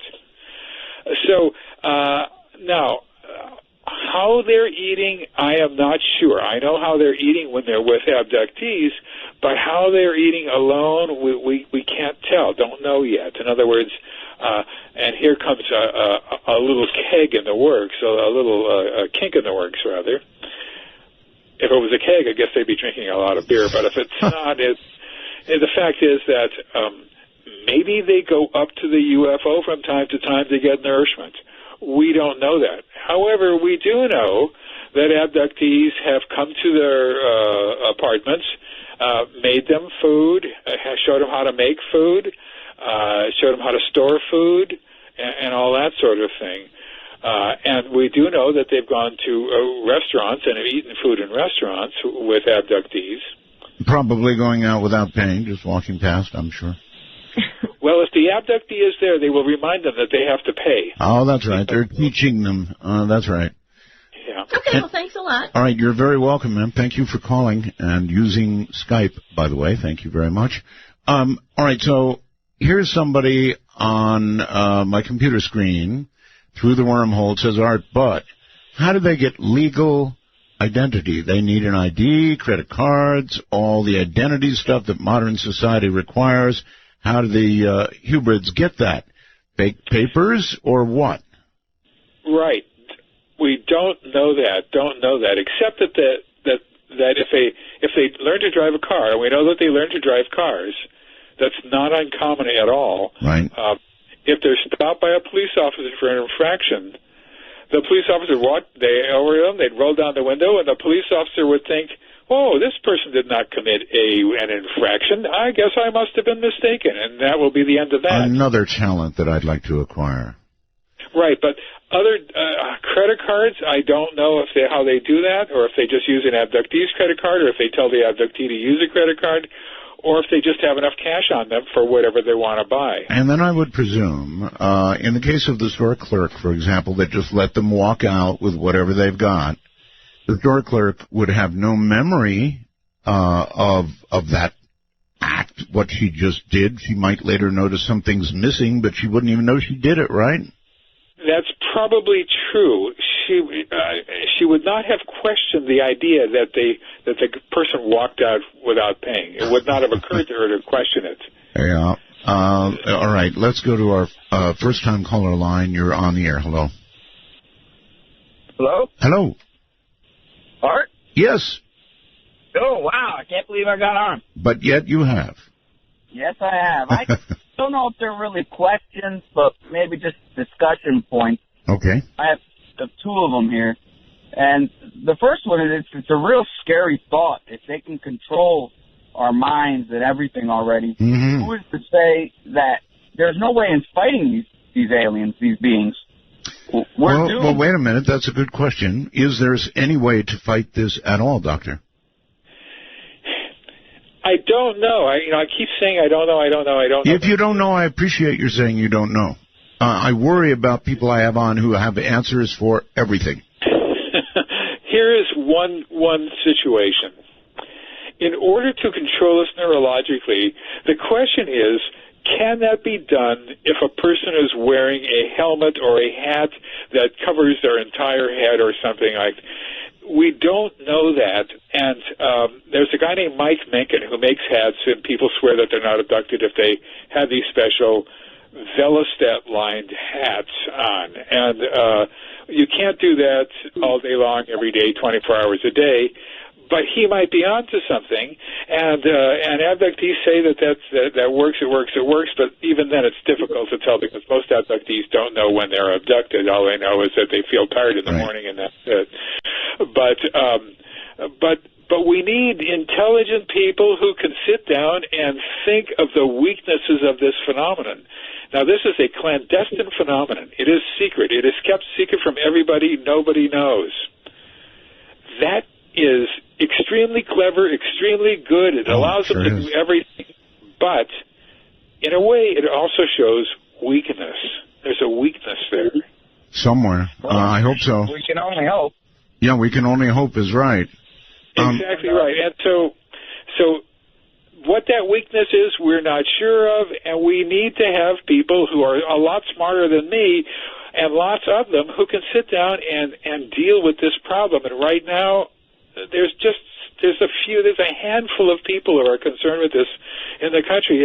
It's awful. It's astounding. I totally hear you. How little the scientific and academic community are concerned with it.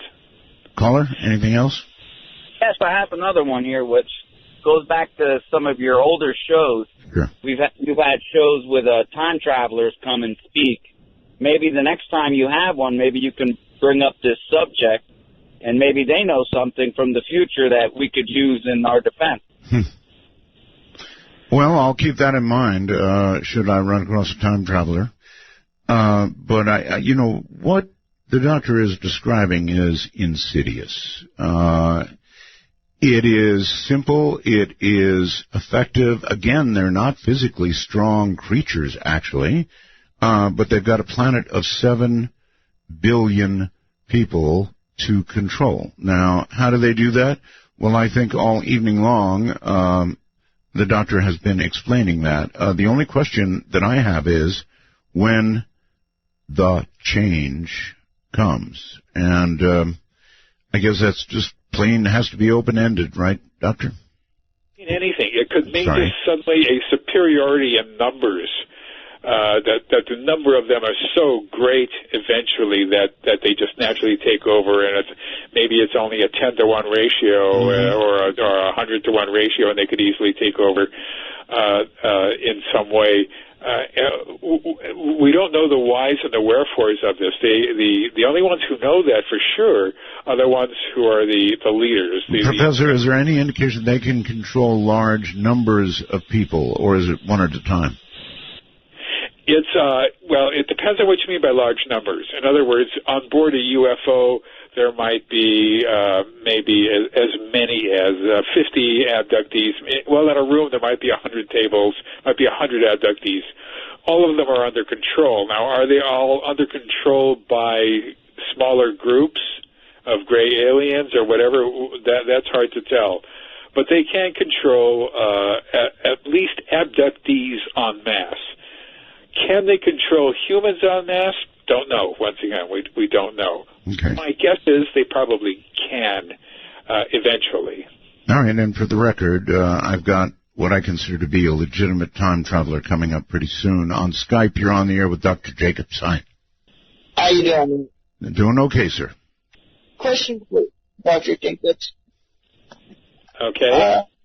What about people like in prison that are locked down in a cell? Has anybody ever been abducted?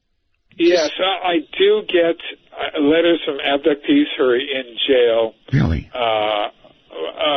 For personal reasons, I don't usually respond to them. I understand. What's that? I understand. Well, no, this is personal reasons that have to do with my family and so forth. Okay. Not my immediate family, but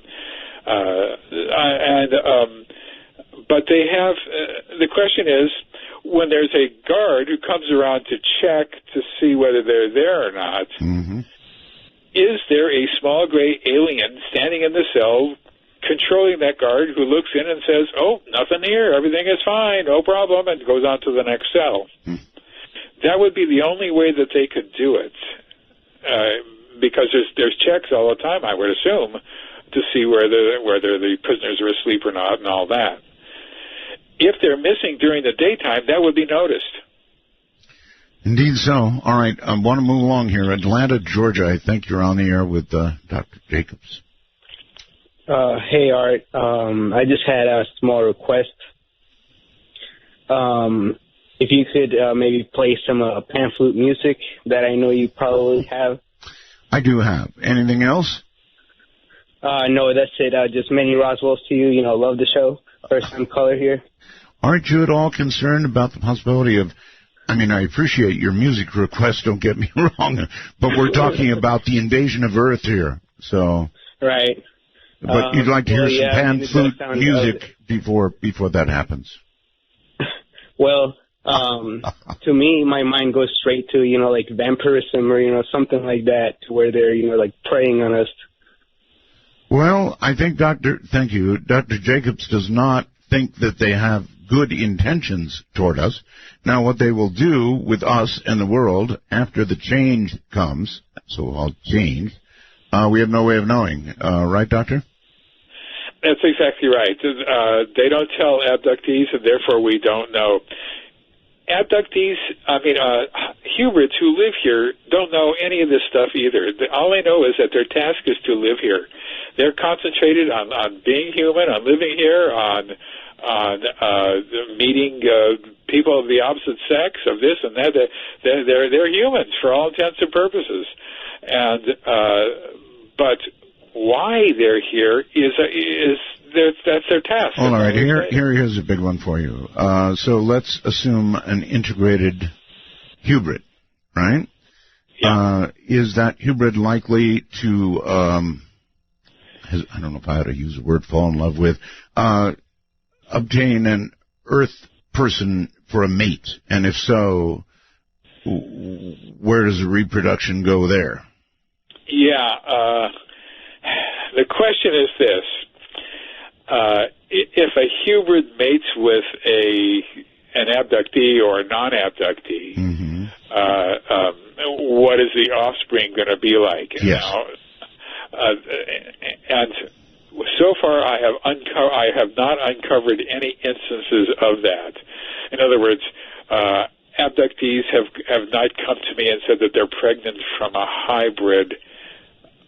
To me, but I know that this is what I wrote years ago in the threat, in my second book, The Threat. What we see here with human-like hybrids who are not going to be living here, but who are around abductees all the time, something I call personal project hybrids. They meet when they are young, and the hybrid takes on a person for life, basically. It's a personal project. The hybrids themselves said that to one person, you're going to be a personal project of mine. At least that was their interpretation of it. And so, and we know that sex takes place. And we know that the woman does get pregnant, and then the little embryo is removed. And what that does is it bypasses the whole process of having to take an egg and then alter it and then put it back in, and then, but it doesn't alter the process of taking it out. So that does happen. Now, is that going to happen with hybrids? I don't know, and it's possible that the children that are born will just live here and just be human and just learn everything normally like humans do. But once again, we don't know that yet. Doctor, are there procedures beyond the table? Well, what happens after a person gets off the table is that invariably they go in and start dealing with hybrids. This is a one-note theme, you'll notice. They hold babies. They have to have skin-on-skin contact with babies. Sometimes the babies are really ugly babies, as they tell me, and sometimes they're not bad-looking babies. They're kind of cute. when they play with, they teach little kids how to play. Also, with little kids have their own toys that the aliens or the hybrids made for them. The toys, and I actually wrote an article, if you can imagine this, on hybrid toys and games. Of all the darn things in the world to do, I mean, it's such an odd phenomenon, and there's so many different facets to it. I got fascinated by toys, and these toys are controlled by people's minds. The kids can make the little ball fly up in the air and come back down, or other objects go up into the air, or they can look at books, and the books have images in them that look like 3D or 4D or 9D or whatever it is, and but it looks like reality, and they have all these different sort of things that they play with. Well, I guess learning control begins early. Right. By the way, my wife tells me there's no such thing as an ugly baby. I know better than that. Logan. No, there is. If you see a baby that's half alien, half not, you'll know right away. I understand. Logan, you're on the air. How's it going? Can you hear me, okay? You sound way too loud. Back away a little bit. Okay. What about now? Better. I have two questions for Dr. Jacobs. Okay. The first one is, if this is true, then surely our government and several others know about it. What are they doing, to his knowledge, to combat it? Very, very good question. Pause now, please. Doctor, you know, what he says is a good point. Surely the government must be, at some level, aware of the agenda and what's going on. What do you say? Well, I've gone round and round about this for years and years and years and years. And the answer is, I have not yet been convinced, although some people have put up good arguments that I hadn't thought of before, but I am not yet convinced that they know anything at all about this subject. I keep getting information about how the government is studying UFOs, they're compiling data on UFOs. Right. Well, if they're compiling data on UFOs, they have no idea what they're doing, and they know nothing about the subject whatsoever, because they're concerned with the outside shells of objects as opposed to what's going on inside. Who are the beings inside? What are they up to? Why are they here? What's the program? This and that. That's the only thing that matters. Why are they here?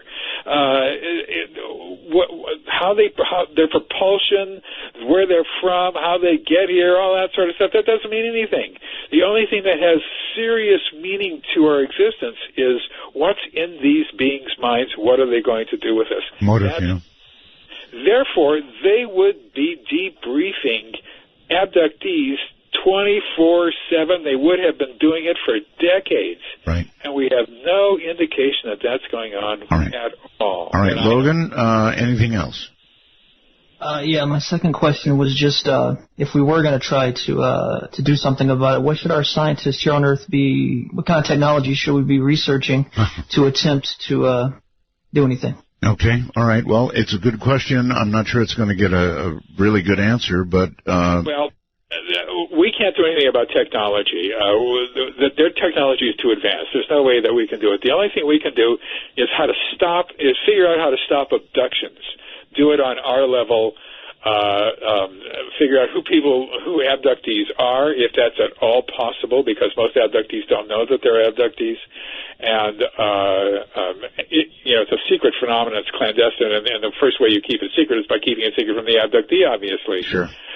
So, but they have to figure out a way to protect abductees, and that would mean protect everybody. So since they don't know who abductees are, then everybody in the whole country, everybody in the entire world or whatever would have to wear a special gear, a special thing on their heads, whatever it is, to prevent the abduction phenomenon. That's the only way that I can think of it. I have trouble working a toothbrush. So I'm not a technician. I'm not a scientist. I don't know what they would come up with. But the fact is that. Well, Doctor, I'll see if I can find an abductee to help you with that tooth problem. You're on the air. I don't need to hear that. He's right about who cares? Yeah. Hi there. You're on the air with Dr. Jacobs. Yes, hello? Hello. Yes, great show, Art. Thank you.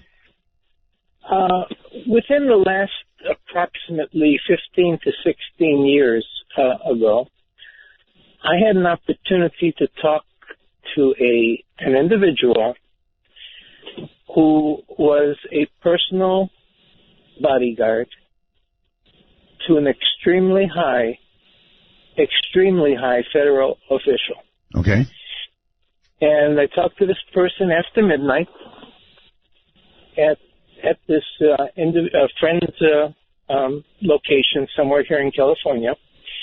And first we talked to him, and by the way, I'm not going to give you specifics, but I'm going to whet your appetite with facts. I asked this individual how he thought the U.S. would do if we ever engaged in a major war like with Russia or China. And his response was... hold his response, okay? We've got a break. We've got to do it, so hold that thought. And you can lay it on us when we get back. In the meantime, here's some flute for you before the takeover. From the high desert and the great American Southwest, you're listening to Midnight in the Desert. I'm Art Bell. What's said in the dark stays in the dark. Call Midnight in the Desert at 1-952. Call Art. That's 1-952-225-5278. And, of course, the Skype entrance points, MITD51 in North America, MITD55 rest of the world. And the first-time caller line, let me keep giving that out till I can enlist Ross to help. Area code 775-285-5800. My guest is Dr. David Jacobs. We're talking about nothing less than the takeover of the world. An invasion of the world. A quiet invasion of the world. No pushing, no shoving, no shooting. Just a complete takeover. That's the scary part of it. Caller, you're back on the air with Dr. Jacobs. Okay, I'm going to backtrack a little bit and let you know that this is for real. At my friend's location, the father of this individual who was protecting an extremely high federal official, he had pictures on the wall of his son inside the private jet of this official, as well as on the tarmac at the airport. Multiple photos, right? So I know this is no BS. So when I asked him, what do you think? How do you think the U.S. would fare in a major engagement with Russia or China or both? And he said, believe me, he said, if it comes to a point where they start pushing buttons, he said you would not want to survive. He said the living would envy the dead. Yes. We know that. Nuclear war, radiation. Yes. So in the middle of the conversation, this guy never cracked a smile. He was dead serious the whole time. All of a sudden, he changes the subject.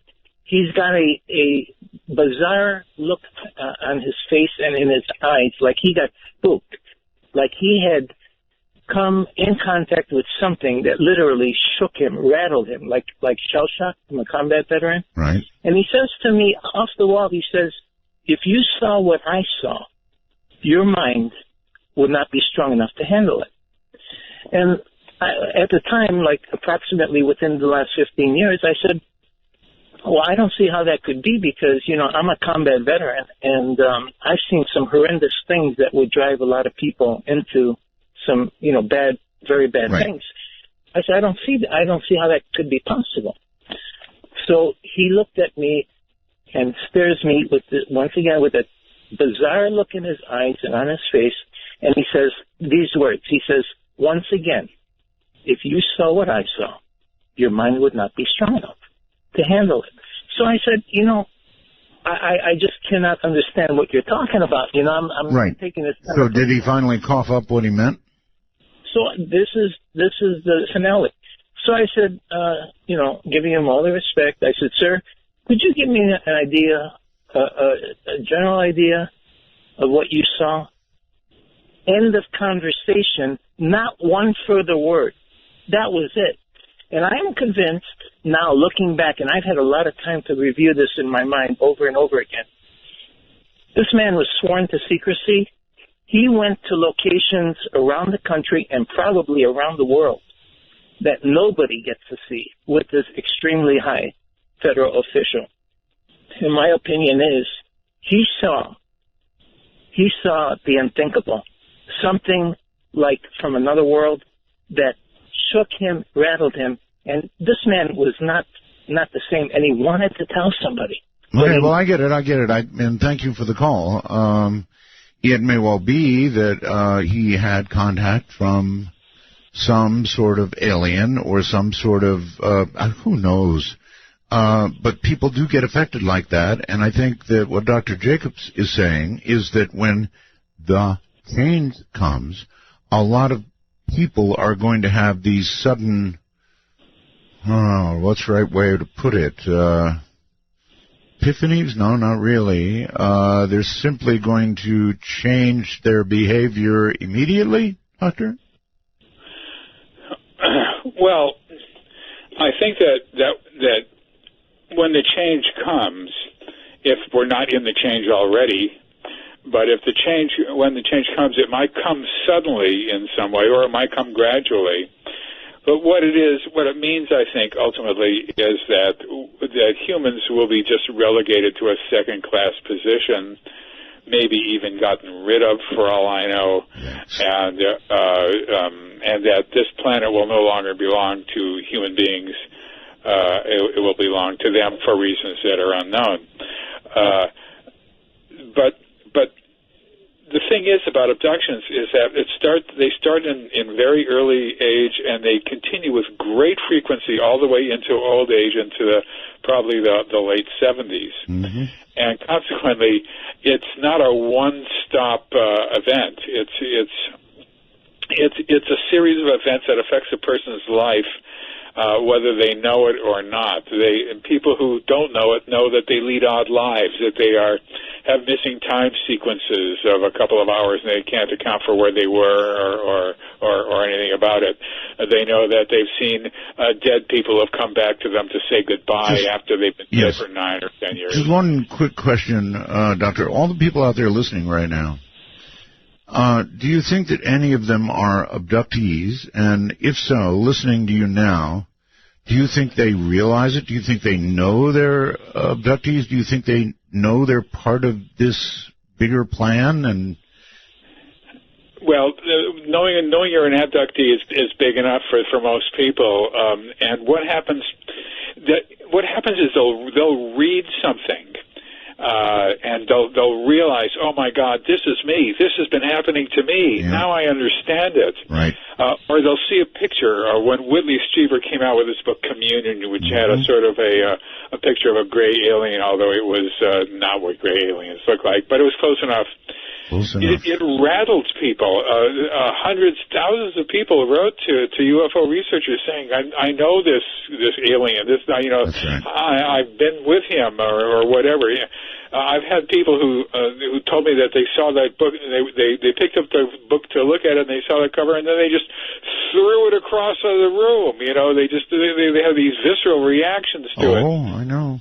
Listen, Whitley is a very close friend of mine.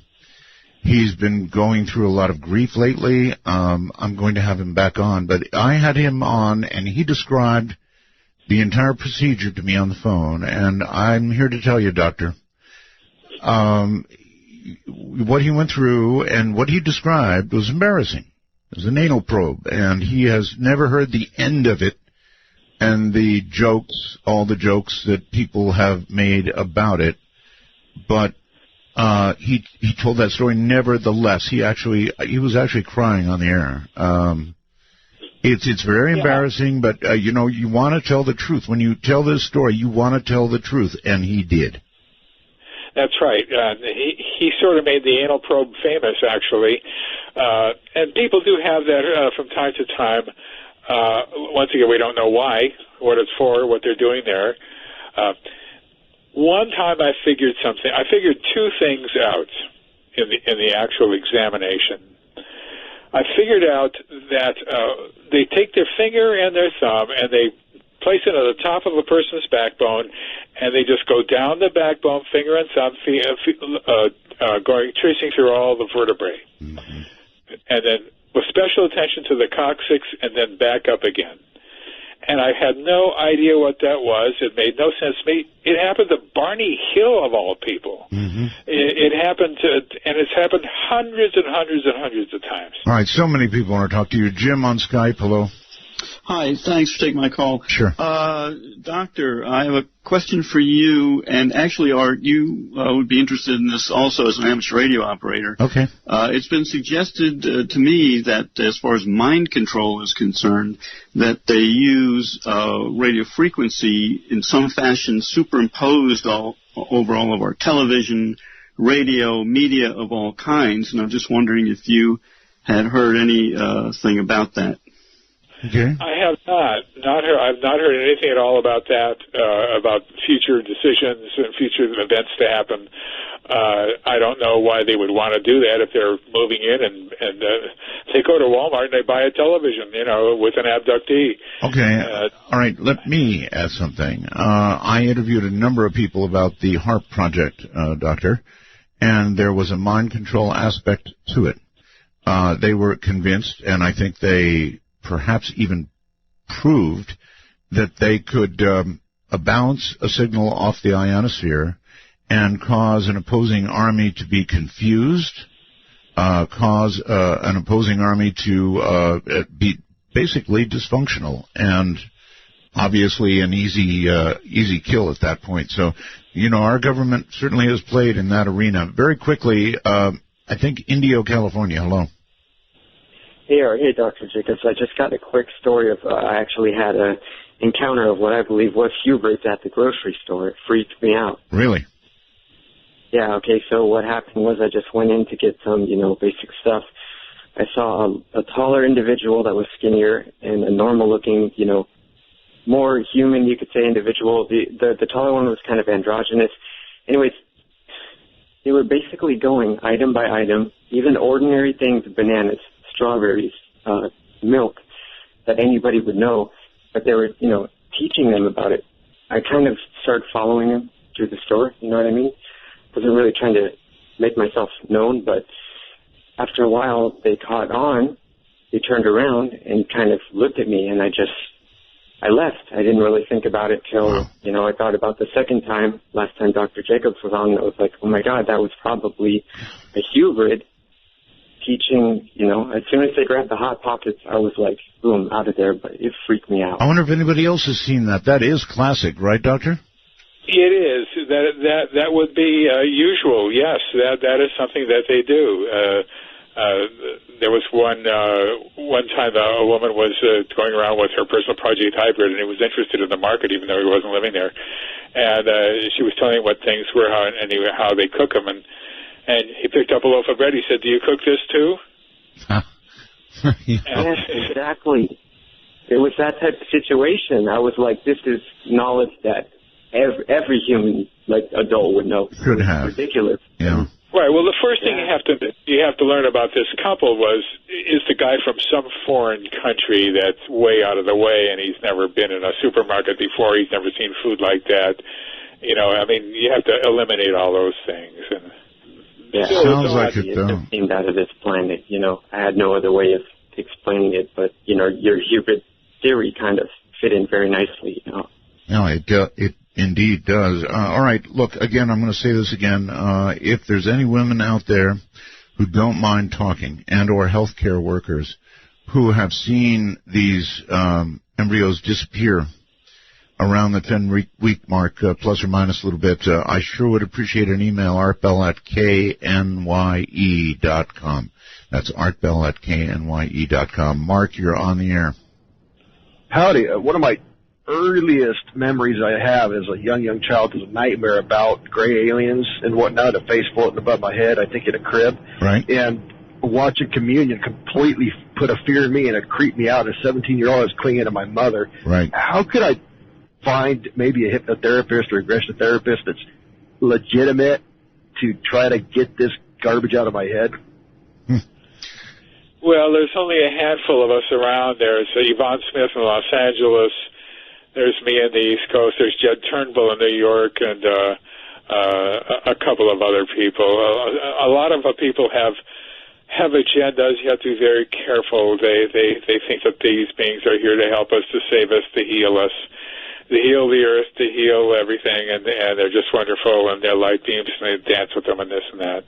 And that is just not what people tell me, and or my colleague Bud Hopkins when he was doing this work. Okay, well, I'm in Northern California, and if there's any way I could try to find someone that's legitimate, I don't know how. That's what I'm worried about. The people who want to dance. Yeah, there used to be somebody in San Francisco, but I think that she sort of gave up on it. So there used to be more people who did this work. I had a whole long list of people, and now there's very few people left. And well, I suppose, Doctor, think about it. If I understand what that caller's saying and what you're saying, maybe the control has already begun, and that's why there are fewer. Have you thought of that? It's possible. Several of them died. Some of them just sort of gave up the ghost, so to speak, and just gave up doing it. I'm ready to give up doing it. I've done it for so many years now, and I'm older, and I need to do other things. But the fact is that it is possible that they've got to everybody, including me. Who knows? But it's awful. It's just awful. I mean, if the government knew about this, they would be inviting people to come in and tell them their stories. And there's another problem here. The problem is that most regular hypnotists, people who do hypnosis to stop smoking or lose weight or whatever it is, right, they can't do this work. They don't know anything about abductions. They don't know when people are confabulating, saying false things. The abductee doesn't know it either, usually.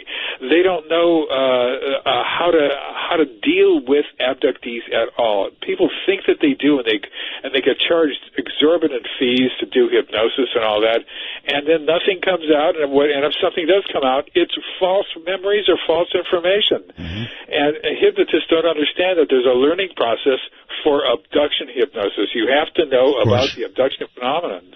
Got it. Very quickly, you're on the air with Dr. Jacobs, and not a lot of time. Hi. Hello? Hello. Am I in the air? You are. Oh, yeah. Why aren't aliens from other planets ever spotted by the news media? I have a theory they're not here yet. I never see them on Wilshire Boulevard in Los Angeles.